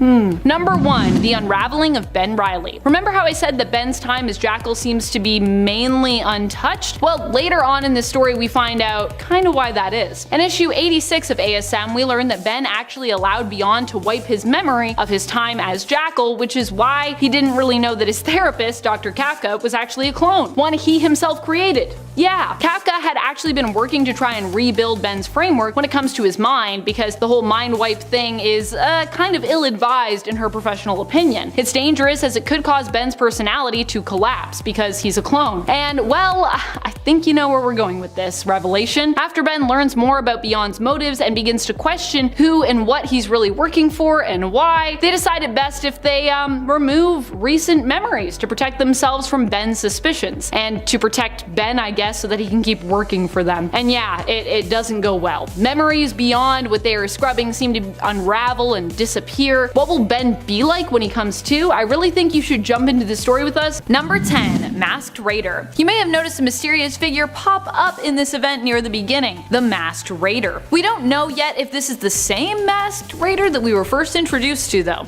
Probably not, unless he was resurrected, as the original Masked Raider was Jim Gardley, a cattle rancher equipped with the Eternity Mask who first appeared in Marvel Comics issue 1 in 1939, and he has since died.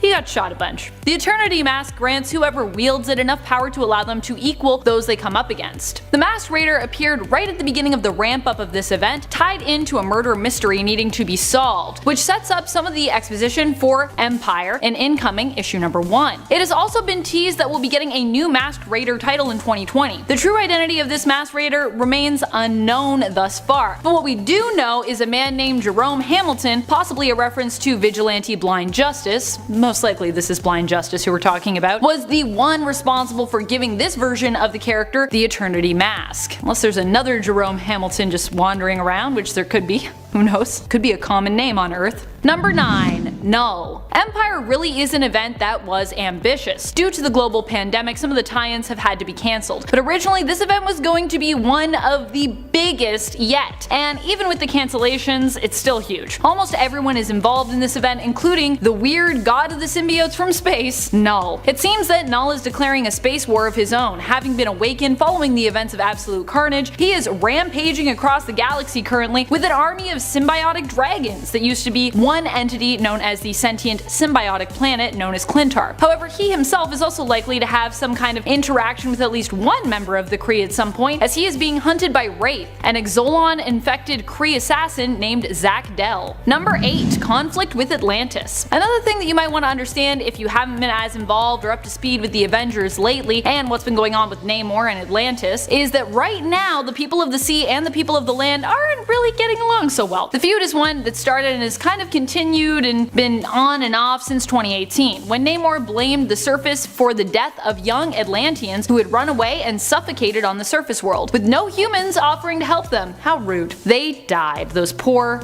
poor young Atlanteans. And Namor decided he'd had it. He declared war. And since then, things have been rocky between the Avengers and Atlantis. And just between Atlantis and the surface world even. The Earth being as divided as it is right now could prove for some challenging times ahead when all the galactic threats that we're expecting finally arrive. Because you know, you kind of want to be unified for that stuff. Number 7. King in Black. King in Black was an epic event years in the making. Leading up to it, we also had another exhilarating event, Absolute Carnage. The premise for King in Black was that Null had finally awoken and was on his way to Earth. King in Black was about the short but building tension as the heroes of Earth awaited Null's arrival, and then what finally happened when he did arrive to Earth. Mainly, I think many of us want to see this event because we want to see Null, god of symbiotes, and all his symbiote dragons, which are also super cool and powerful. Number 6. Killer Trees. What if I just left it there and I was like, that's all you need to know, there's killer trees? No, I'll explain it to you, sorry about that. You may have noticed some trees sprouting up inside people and killing them. What are these trees? Where did they come from? We later find out that these trees are part of the reason that Skrull and Kree are joining together to attack Earth, as these killer trees are actually connected to the Kotati. The Kotati are a sentient and secretive tree people. They are from Hala and actually evolved alongside the Kree. While Kree are aggressive and focused on domination, Kotati are normally a peaceful people. Years ago, the Skrull arrived on Hala and offered a technology exchange, or really a gift of technology, as the Skrull have pretty much always been pretty technologically advanced. To see which race was more worthy of their technology, they had a competition. 17 members from each race were placed on the blue area of the moon, and forced into a competition to see who could advance more quickly. This would end up leading to a feud between the Kree and Kotati, and later the Skrull and the Kotati, which would end up causing the Kotati to become somewhat aggressive, believing that they had suffered many injustices at the hands of both of these races, which, to be fair, it kinda sounds like they have. In Empire Avengers issue number 0, we discover that the Kotati are plotting to seek revenge on the Kree and Skrull empires, but also potentially seek to exterminate all animal life as well, including all life on Earth. What? Coming in at number 5, we have Black Panther: Wakanda Forever. While talking about this film will always have a tinge of sadness to it following the tragic passing away of Black Panther star Chadwick Boseman in 2020, this sequel to one of Marvel's biggest hits has promised to honor Boseman's legacy as T'Challa without recasting him or replacing him with special effects. With much of the cast of the first movie returning and the focus placed on the other heroes of Wakanda such as Okoye and Shuri, we can rest assured that this movie will have just as much love and care put into it as the first film, perhaps even more so out of respect to T'Challa's legacy. Number 4. Hammers. Okay, so this might not be as needed to know as some of the other points here, but it's really cool, and it's the cool stuff that helps get people interested in events, so I thought it was important that I share it with you. Hammers are becoming a thing again in Empire issue 1, and while yes, we've seen other heroes wield them like Thor and Ronan, and then there was the Fear Itself event where lots of people were wielding hammers, good and bad, this time around we get one new really cool one. This hammer is gifted to She-Hulk by the Kotati and allows She-Hulk to literally channel her rage through her hammer so that she can be herself and focus once more. So once again, we get the brilliance that is Jennifer Walters combined with the strength and power that is Hulk. Yes! Number 3. Secret Wars. 2015 Secret Wars is another event we need to have in the MCU, especially with the implications we have in Doctor Strange and the Multiverse of Madness. I don't even know how you write events like this into the comics anymore, because any hints you drop as a screenwriter have to be like massive implications, at least that's how fans are going to interpret it as to what's going to come next. So you must need someone like Feige either tweaking after the fact when it comes to scripts, or you must be going into it with the idea communicated to you before, like what's going to be happening and coming up, so you have to like somehow write that into your script. I don't know.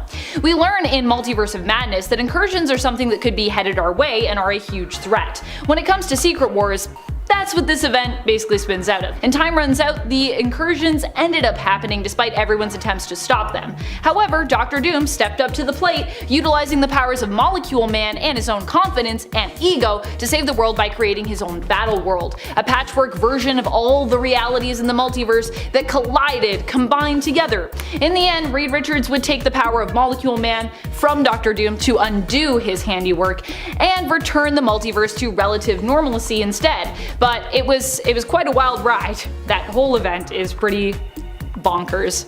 I'm here for it if we get it. Number 2, the Celestial Messiah. So who is the Celestial Messiah anyway? Sequoia has only made a few brief appearances, so most of us likely didn't recognize him when he was mentioned in Empire Avengers issue number 0. But despite the fact that he has only appeared just over a dozen times in the comics since his introduction and later full appearance in the 80s, first in Silver Surfer and later in Fantastic Four, Koya is prophesied to be the bearer of great change in the universe. A Kotati prophecy predicted the coming of a celestial messiah who will grow to have great power and sway over the universe, and be born of a perfect male member of the Kotati and their perfect mate. In this case, it is revealed that the perfect female mate turns out to be Mantis of Guardians of the Galaxy, who agreed to take part in the prophecy and become the bearer of the celestial messiah, taking up her role in the prophecy as the celestial Madonna. Since being born, Sequoia grew and developed various superpowers, even managing to connect and tap into the power cosmic as he grew older. Number 1, Division of Heroes? While the Kree and Skrull are uniting and coming together, they need someone to lead this hybrid army. For the role of ruler and leader of their assault, they ended up choosing Avenger member Hulkling, aka Teddy Altman, who happens to be the son of a Kree warrior, the famous and original Captain Marvel, and the Skrull Princess Anel. What does this mean? It is possible that Teddy also being on Earth and being raised there could lead to either more division amongst Earth's heroes, or even more division internally within the Skrull and Kree alliance. Of course, this could also seek to unite all three factions together, but then again, the Avengers seem to be pretty close with the Kotati right now. Only time will tell how having Hulkling assume the role of ruler and taking back his Skrull name of Prince Dorek VIII will affect what happens in the story and crossover event as it unfolds. Number 10, Mike Murdock. Mike Murdock used to simply be a disguise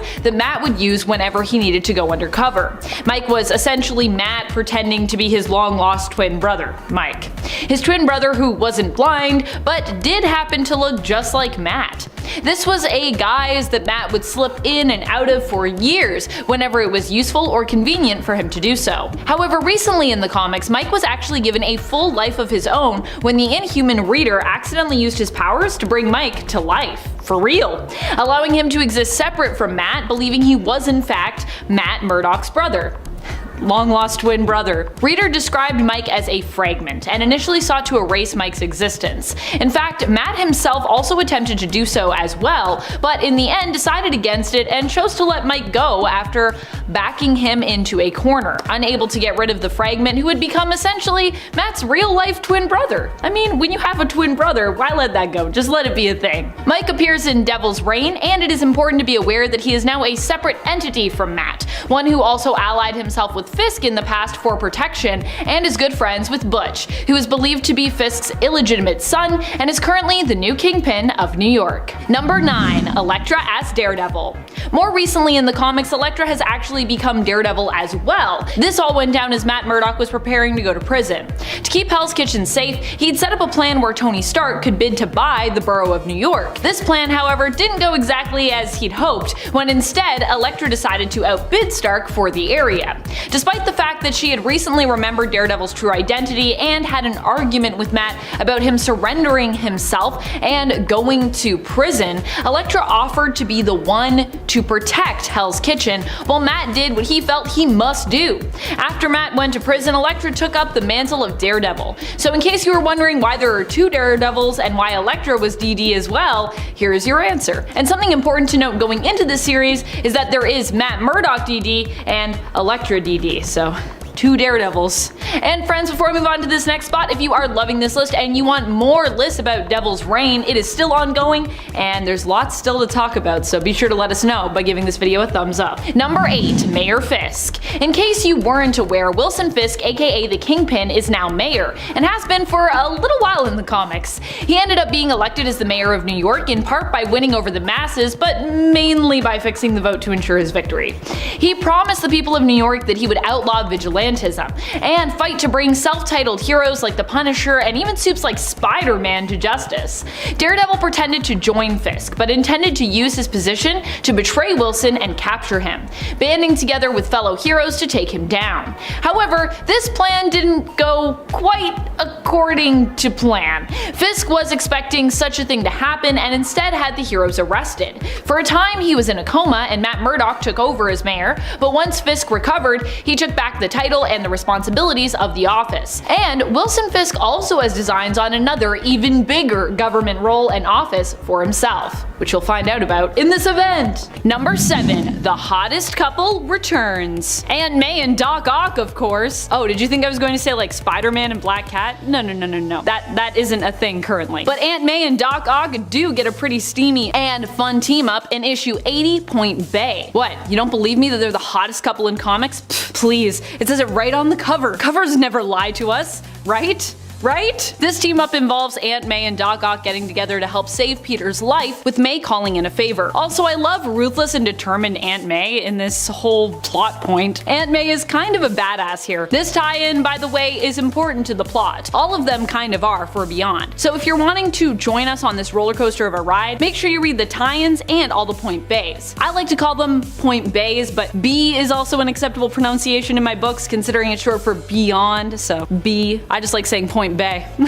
Number 6. Typhoid Mary Fisk. A while back, Wilson Fisk was attempting to use newfound power to bring back his beloved Vanessa, but was dissuaded from this plan when he was forced to consider if his wife Vanessa would have actually wanted to be brought back. And I mean, let's say she did. Would she even want to see Fisk, let alone be with him? As a result of this revelation, Fisk attempted to resurrect his and Vanessa's son Richard instead. This didn't work out as he planned, but the good news is that he found a way to move forward with his love life. The fact that Daredevil's identity was also wiped clean from his mind and his personal files likely also helped this love connection to grow. That is right, Fisk ended up partnering up romantically with his longtime right-hand woman and partner in crime, Typhoid Mary. The two of them even got married and now are partners in every sense of the word. The only problem is that Mary's trauma, or perhaps something else, seems to be blocking out some of the memories of their romantic past. Number 5. The Five are broken. Wow, I didn't even intend to put the 5 at 5, but here we are. When Krakoa is attacked, Jack of Knives is also deployed to kill as many as he can and of course get the Five, who Prime Eternal Druig knows about from his alliance with Orcus. The shocking part is that they actually succeed in this. Egg falls and is unable to be protected during this attack. The good news is Egg had made some extra eggs before he died, meaning that the Five, even without one of their key members, was able to actually bring him back to life, thank goodness. But for a moment, the Five were broken, and for a few moments upon reading Judgment Day issue number 1, you likely were like me and you lived in fear that the resurrection days of Krakoa were over. It was a really close one there for a second. Number 4. Kingpin's Thunderbolts. Something we actually also saw happening during the King in Black event was Kingpin pulling together his own team of Thunderbolts after acquiring the team name. His version of the Thunderbolts, like many other iterations of the team, features supervillains who are acting as heroes. Kinda. Of course, in this case, they are supervillains who are acting as heroes on behalf of Kingpin himself, a major supervillain in the comics. So take that with a grain of salt. But all in all, it's pretty interesting. This isn't Hawkeye's Thunderbolts team. The Thunderbolts here are also working with the police of New York City in an attempt to keep order and to take down any illegal vigilantes who are out on the streets. Kingpin's Thunderbolts team, since it was first brought together, has included Rhino, Taskmaster, Star, Mr. Fear, Bartrock the Leaper, Snakehead, Ampere, Manbull, Fool Killer, Mr. Hyde, Grizzly, Figment, US Agent, Shocker, Dr. Octopus, Electro, and Agony. Many teammates have also died during their time serving on Kingpin's Thunderbolts, so he doesn't have a great track record for keeping people alive right now. And hence why there's been so many of them. They come on, they die, he's like, let me get somebody else. Number 3. Queen Goblin. Queen Goblin is a new character who was introduced in ASM issue 88. But who is behind the mask? If it wasn't spoiled for you in the solicits, this is a revelation that may just rock the entire Beyond event. Still, I'm not gonna spoil this one for you. I also talked about Queen Goblin on my top 10 goblins list if you want to learn more about the design and the idea for her character, but without any spoilers still. But I will say that her identity could be something that will shake the Beyond Corporation to its very core. So definitely a character appearance that you won't want to miss, and you'll probably be very interested in what she's up to. Number 2, Purple Man. So how is Kingpin managing to get all the people of New York to stand with him, considering how wild everything is getting, and how he's attempting to take on some of the most beloved superheroes of New York? Well, he has more than a few tricks up his sleeve when it comes to his control over New York City. One very powerful one is the Purple Man, aka Zebediah Killgrave, who despite seemingly dropping dead in issue 17 of the 2016 Jessica Jones series in a final moment of atonement, is actually still alive. I know. He's got a really powerful healing factor, and it turned out that one of his purple children actually manipulated Captain Marvel into merely thinking she had thrown his corpse up into the sun so that he could use his father's corpse for his own means. This inevitably ended up leading to Purple Man escaping, ending up back in prison at the Raft, and then ultimately falling into the hands of Mayor Wilson Fisk, who used Killgrave's influence for his own means. Number 1. The Avengers mayoral candidate. Wilson Fisk and Matt Murdock haven't been the only ones seemingly showing an interest in politics and acting as mayor of New York, or at least aiming to become mayor of New York perhaps. The Avengers also have their own plan when it comes to beating Mayor Fisk. They want to nominate their own eligible candidate to become mayor of New York. Initially, Iron Man's plan was to run for mayor as billionaire Tony Stark, but fortunately they came up with something even better. Their current pick for candidate just so happens to be fan favorite street level hero Luke Cage. You know, I also want to see Luke Cage as mayor of New York, so I'm really hoping that this plan works. That sounds like an awesome story in and of itself that I would definitely want to read. They're going to have their work cut out for them, unfortunately, when it comes to fighting against Fisk, who, as we said, is using Purple Man's influence to bend the city to his own will, and important people around him to his own will. But I think nominating Cage for mayor is a very solid plan, so long as they can find a way to get New York somewhat unbrainwashed and back to normal. Hopefully. They're gonna have to probably take a lot of stuff away from Fisk before this will be possible, but I believe in Luke Cage as mayor. Starting us off in at number 10, Hail Hydra. In 2017, Steve Rogers became a Nazi. Well, okay, a duplicate of him from another reality was a Nazi. Specifically a Hydra sleeper agent who wreaked havoc on the 616 universe when he came out and started pursuing world domination in the name of Hydra. A bunch of characters ended up dying, and it felt like everything Captain America stood for was kind of obsolete during this arc. Like many of the changes on our list, this one did not stick. Besides, it was an alternate version of Cap anyway. But the Secret Empire conflict did make for a few drastic changes to the 616 universe, like killing off beloved longtime characters like the Black Widow, although she is back now. She's been cloned, because death is irrelevant in comics. Moving on to number 9, Spider-God. Spider-Man's origin story is arguably one of the most recognized in pop culture, bitten by a radioactive spider. The death of Uncle Ben. Great power means great responsibility. It's iconic. So, why ruin a good thing? That's a question a lot of Spider-Man fans had when J. Michael Straczynski decided to mix things up. Motivated by keeping up with the mythos of the character more in line with the first Spider-Man film, starring Tobey Maguire, which featured biological web shooters. He introduced a retcon in which Peter was actually linked to a totemic spider god instead of the spider bite being a coincidence. Peter was then wounded, built himself a cocoon, and then came out of it with more new powers. Unfortunately, this won't be the last time that we mention the web slinger on our list. Despite being one of Marvel's oldest and most beloved characters, he's also seen his fair share of retcons and adjustments that have outraged fans over the years. But more to come. Let's move on to our next number. In at 8, Goku. Moving away from the panels and taking a look up at the big screen, let's talk about our first movie adaptation change on our list that really pissed fans off.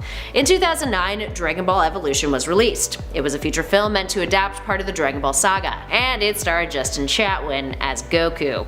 Yes, that's right, they cast a white dude to be the lead for a live-action adaptation of an incredibly popular manga and anime.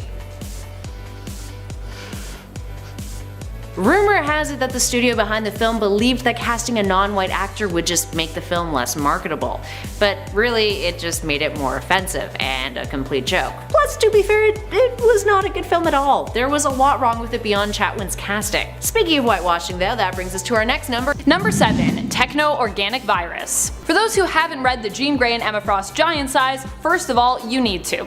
It's got stunning art by Russell Dodderman and vibrant colors by Matthew Wilson. It might actually be the most beautiful comic of the year, despite being released in February, so we still have a lot more year to go.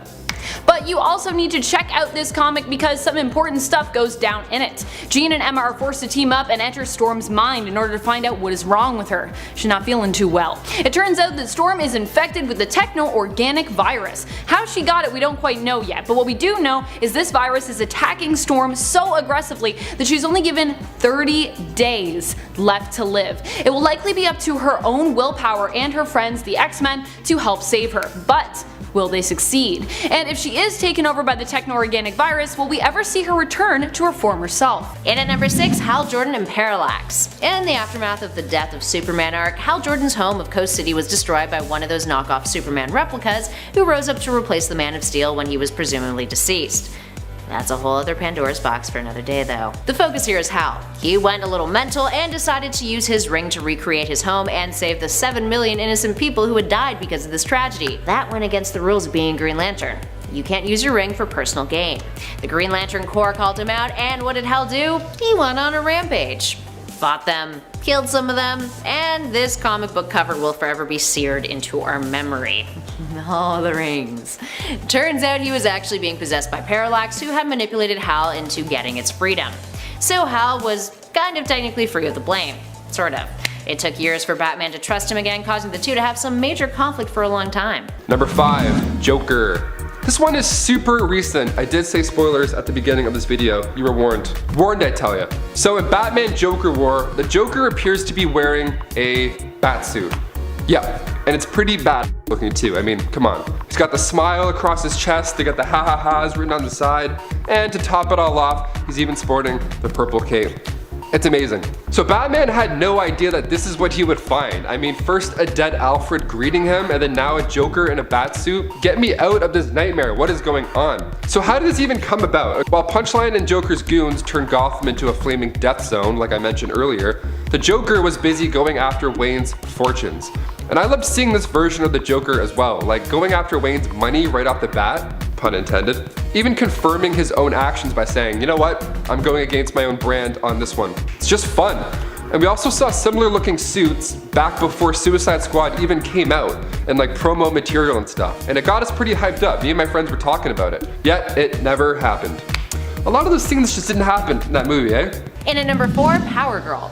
Power Girl has had a rough one when it comes to retcons. The DC superhero started off as a character from Earth 2, the alternate Earth in the multiverse that is home to the Golden Age versions of DC characters. She was the Earth 2 version of Supergirl, which made perfect sense. But then Crisis on Infinite Earths happened, which essentially reset the DC multiverse and led to some major changes for some of its most beloved individuals. Power Girl got an overhaul, one that made little sense at the time, to many fans' dismay. So the event had wiped out Earth 2, and she then just existed on DC's Prime Earth, so her origin story was reinvented to make her a descendant of an Atlantean sorcerer. Kinda left field, isn't it?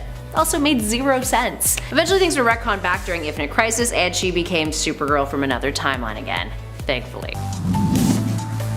Number 3. Scarlet Witch tries to make amends. Meanwhile, in Empire X-Men, it's been revealed that for the last year, Wanda Maximoff the Scarlet Witch has been attempting to make up for all the damage she has done to mutant kind. She's trying to make amends, but has been told by the Sorcerer Supreme himself, Dr. Stephen Strange, that there is nothing that can be done. Wanda, however, refuses to give up, and in the first issue for the X-Men's Empire tie-in, attempts to resurrect all the fallen mutants of Genosha. What's more, she succeeds.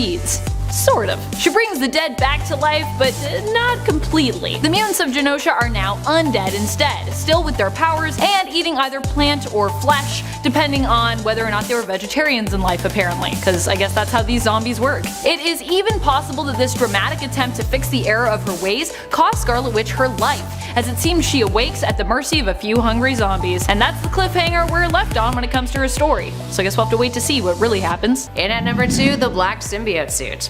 In the aftermath of the first Secret Wars event, Spider-Man returned home to Earth wearing a black costume that he had acquired from a strange machine while on Battleworld. Fans were not keen on this change, and it was promptly altered, with the black suit eventually being a living symbiote alien that Mr. Fantastic had to help Parker remove before it was too late. That symbiotic alien would go on to become Venom, bonding with host Eddie Brock and becoming one of Spidey's most iconic antagonists. But where did the idea for a black suit come from? Back in 1982, a fan from Illinois named Randy Schuler mailed Marvel a letter with an idea for a new costume for the Web-Slinger. Marvel purchased that idea for a mere $220. The design was then modified by Mike Zeck. While a lot of fans weren't into it, the Alien costume saga is actually known for how mature the relationship between Parker and Mary Jane Watson was depicted. And really, something fantastic came out of the controversy, so it's kind of a win-win, right? That's not so much the case for our next number though. Last but not least, in at number 1, the Superior Spider-Man. We are ending off this list with yet another Spider-Man controversy that fans really did not like. We're talking about the Superior Spider-Man and the Dying Wish story arc. Now, in case you're unfamiliar, Dying Wish was an arc in which Otto Octavius, Dr. Octopus, was dying, and he decided to switch bodies with Peter Parker so that his consciousness went into Parker's body and vice versa. The result meant that Peter was trapped in Otto's body, causing him to die. Otto went on to resume Peter's identity as Spider-Man, except upgraded his suit and called himself the Superior Spider-Man. And while he was morally ambiguous, he did manage to turn out to be a bit of a hero in the end.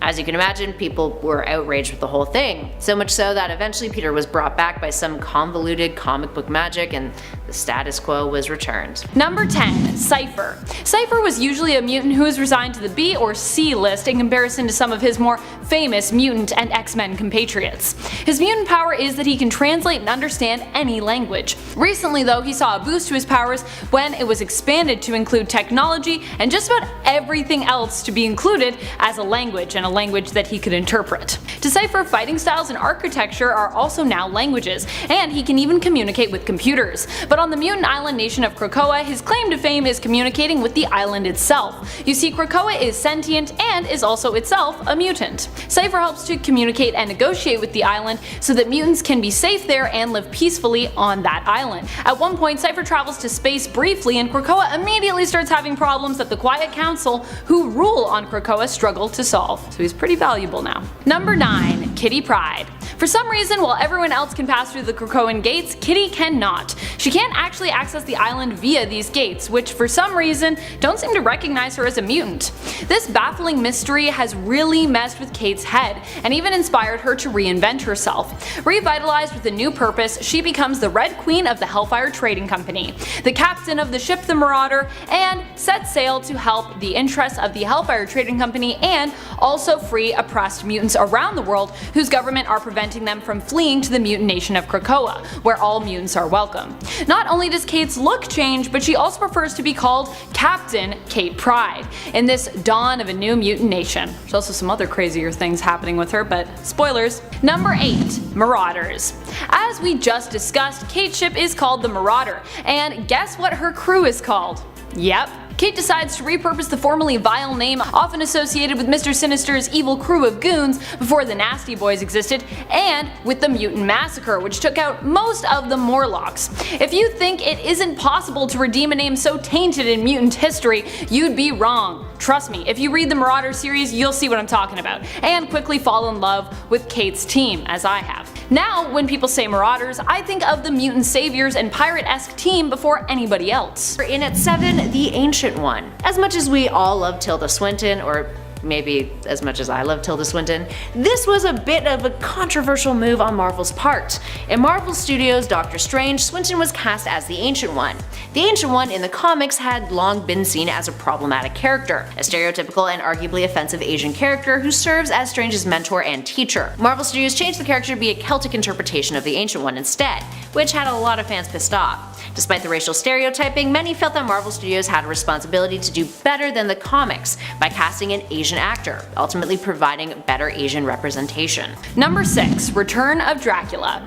The newest Wolverine gave us 2 stories. Both were amazing, but one was particularly interesting as it reintroduced another big bad for the X-Men, vampires, and more specifically, Dracula. Dracula has been pretty quiet for some time, but he and his vampire citizens are back, and it looks like he's got a pretty devious plan up his sleeves. Dracula teamed up with Wolverine villain Omega Red, who he is using to spy on the mutants and Krakoa. In exchange, Omega Red gets control of the Carbonadium synthesizer again, which allows him to control his life energy and his powers. At least, he sort of gets control of it. There is a detonator hidden inside, which Dracula reveals to Arcady as sort of a form of collateral for the vampire. This isn't even the most shocking revelation though. We discover that Omega Red was also in league with Dracula to help the vampire nation by helping helping him acquire Wolverine's blood.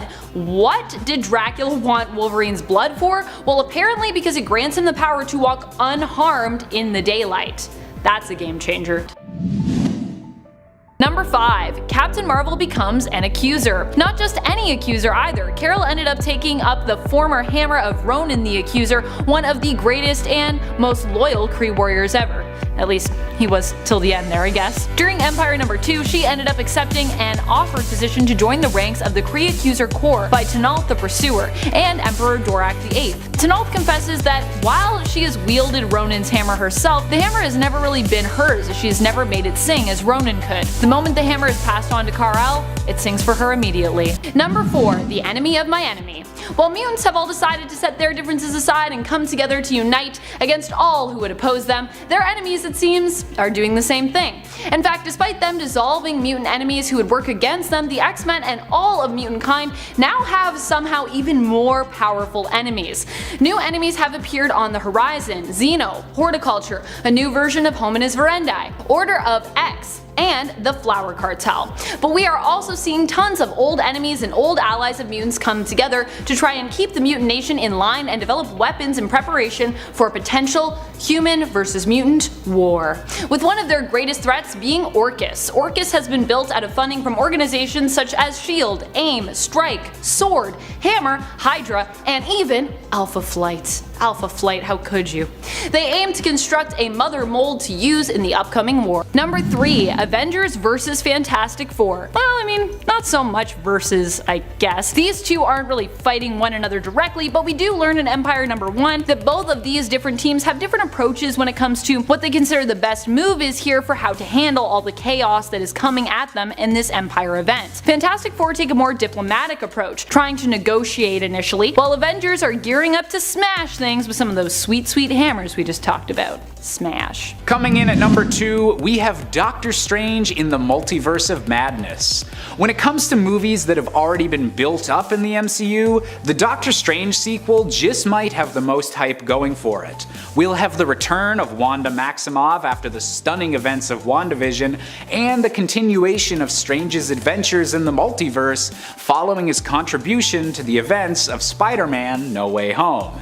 Add the fact that this film is being directed by the one and only Sam Raimi, the mastermind behind the Tobey Maguire Spider-Man films, and this movie seems destined to deliver some of his wild horror as we continue to explore the Marvel multiverse. And finally, coming in at number 1, we have Thor: Love and Thunder, the 4th Thor movie overall, and the incredibly anticipated sequel to Thor: Ragnarok. Featuring the return of that film's iconic director, Taika Waititi, and also featuring Natalie Portman getting to return as Jane Foster's incarnation of Thor, and this movie seems poised to even outdo its much beloved predecessor.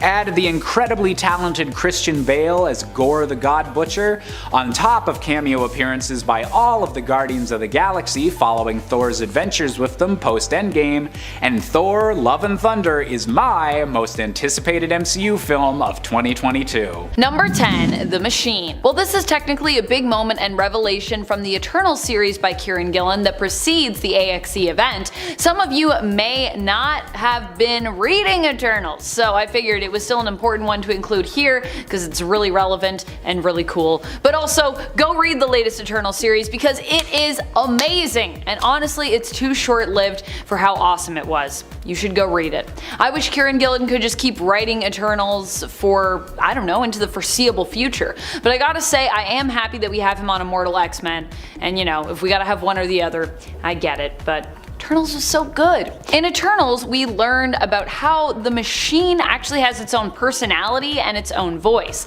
The Machine being the thing that actually resurrects the Eternals every time they die. And honestly, I think it has become one of my favorite characters in the Eternals series. Machine is so cool and so sassy sometimes. In AXE, the Machine serves as a kind of narrator at times, which is also really fun and super cool. Honestly, you could just read this event just for that narration, and like likely be pretty content with it. That's how good the narration is.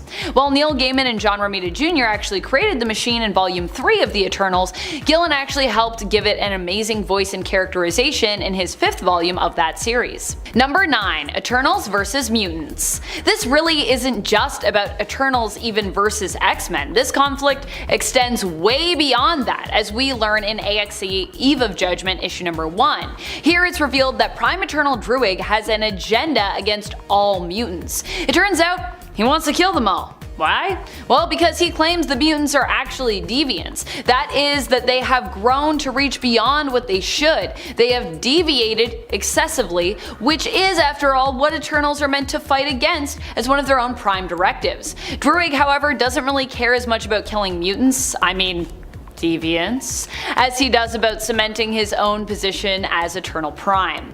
The Machine was really hoping that Druig would be content to have simply achieved this title, which happened, by the way, in the Eternal series. If you're wondering where you can find that story, like I said, you should read it. But alas, Druig is too paranoid to feel secure and content, and wants some accolades to add to his name, so he can be like the greatest Prime Eternal ever, which he could get if he destroyed the mutants in the name of what the Eternals are meant to stand for, eliminating deviants. And friends, before we move on to this next spot, if you love what we do here at Top 10 Nerdy, you should go check out our new channel, Most Amazing Top 10 Anime. It is really cool, and we want you to go and give all the anime manga love that you have over to the channel. And over to James. Say hi to James while you're over there. Number 8. The Secret of the Eternals' Resurrection. This is another thing that, like the Machine's quirky personality, was actually covered in the Eternals series. However, for those of you who haven't gotten there yet, this is also covered in Judgment Day, more specifically being recapped in AXE Eve of Judgment, so you can,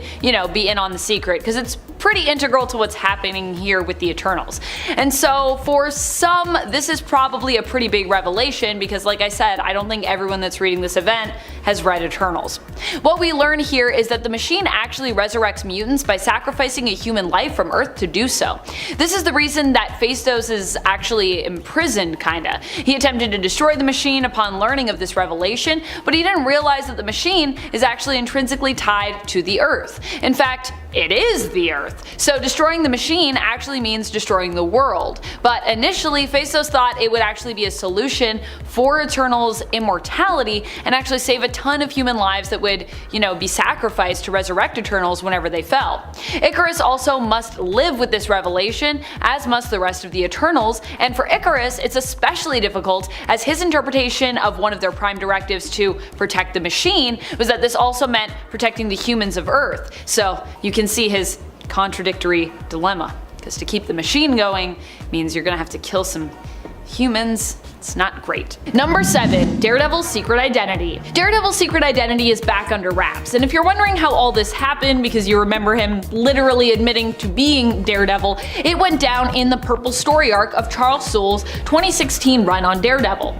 Here, Daredevil attempts to help the Purple children, Kilgrave's kids, who when joined together turn purple and get their father's powers. Some of the children are being held prisoner so that the Purple Man can harness their power to use for himself, making him impossibly strong to face.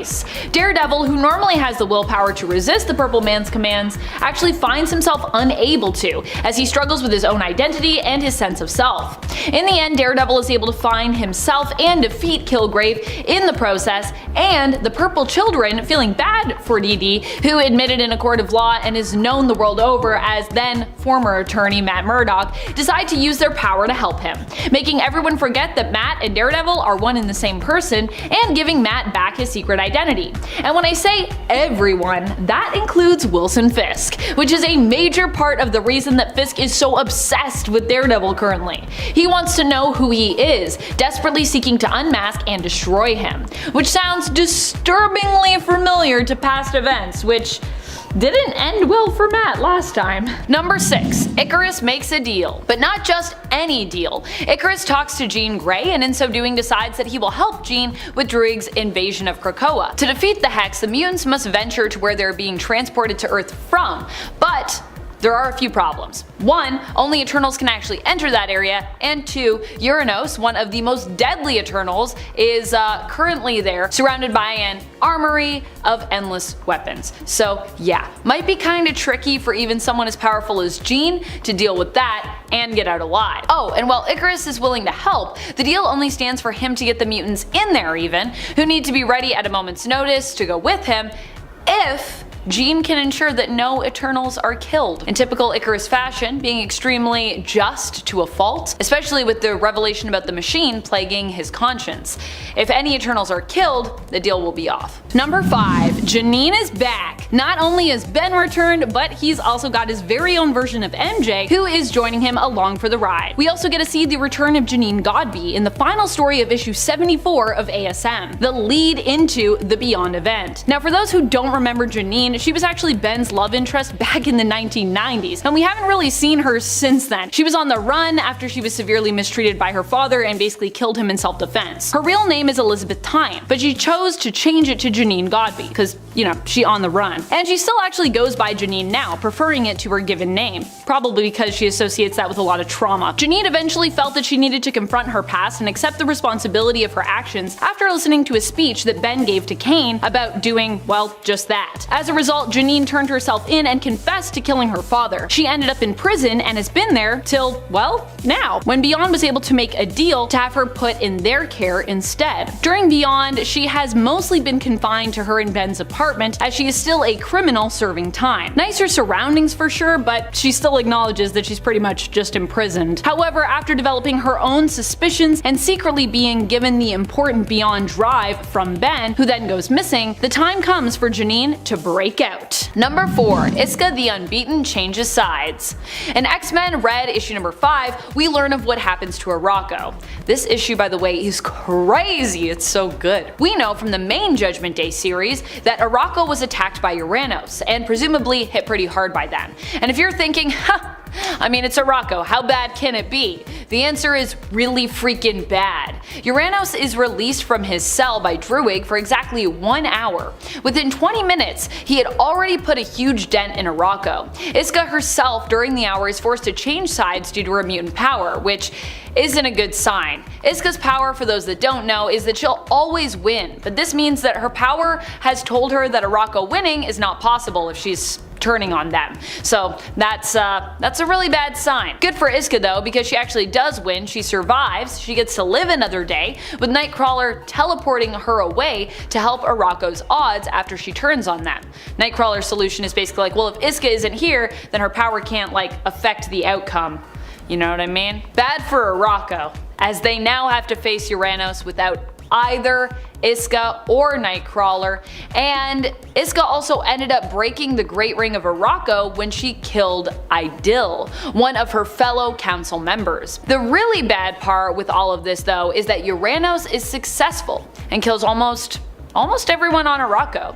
And Arakko in X-Men Red was revealed to not believe in resurrection. So they have rejected that Krakoan gift, and as such, all of those who died will basically never come back to us. At least these mutants aren't going to come back from mutant resurrection protocols. Number 3. Superior 4. The Superior 4 started as another team of Mayor Fisks, although they quickly evolved into something more aligned with Otto Octavius's own motives. Otto, you see, decided to sign up with Fisk as one of his own superpowered enforcers, simply because, well, he wanted to get his hands on the Baxter building, which the Fantastic Four were forced to abandon when Mayor Fisk's cronies came to seize any and all projects the FF was working on and arrest all the team members. Because, you know, they're illegal superheroes.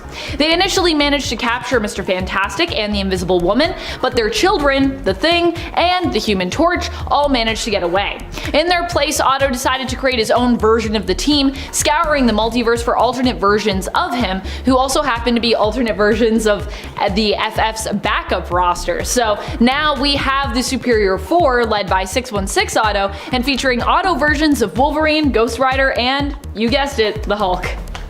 Pretty great. Number 2. Recipe for a God. One group of the Eternals has a plan to defeat Druig by creating a god. They kidnap evil geneticist Mr. Sinister, who currently is a little less evil, working with the mutants instead of against them, of course, on Krakoa. With his and the Avengers' help, using their headquarters, which is the body of a dead Celestial, they set out to make their plan happen.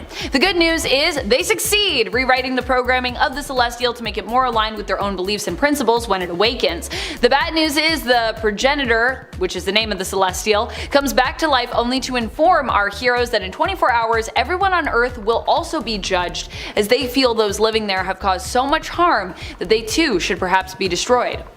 They have till then to convince the Progenitor that their first impression of Earth and of everyone on it is incorrect. Number 1. Mutants equals deviants? So the funny thing is that Druig, while sort of fabricating a connection between deviants and mutants with dramatic interpretation of excess deviation, actually may have been onto something. When the Celestial comes online and threatens the world, the Quiet Council must decide what to do and possibly take action. However, as they are talking about using some potential secret weapons, Emma Frost reveals she has one of her own. She has made an alliance with the Deviants, who head to Krakoa to help in the fight against the Eternals. The hilarious and amazing part is when Crow reveals to Cyclops that Deviants can use mutant gates, likely thanks to their genetics being so similar to mutants. So perhaps mutants are deviants after all.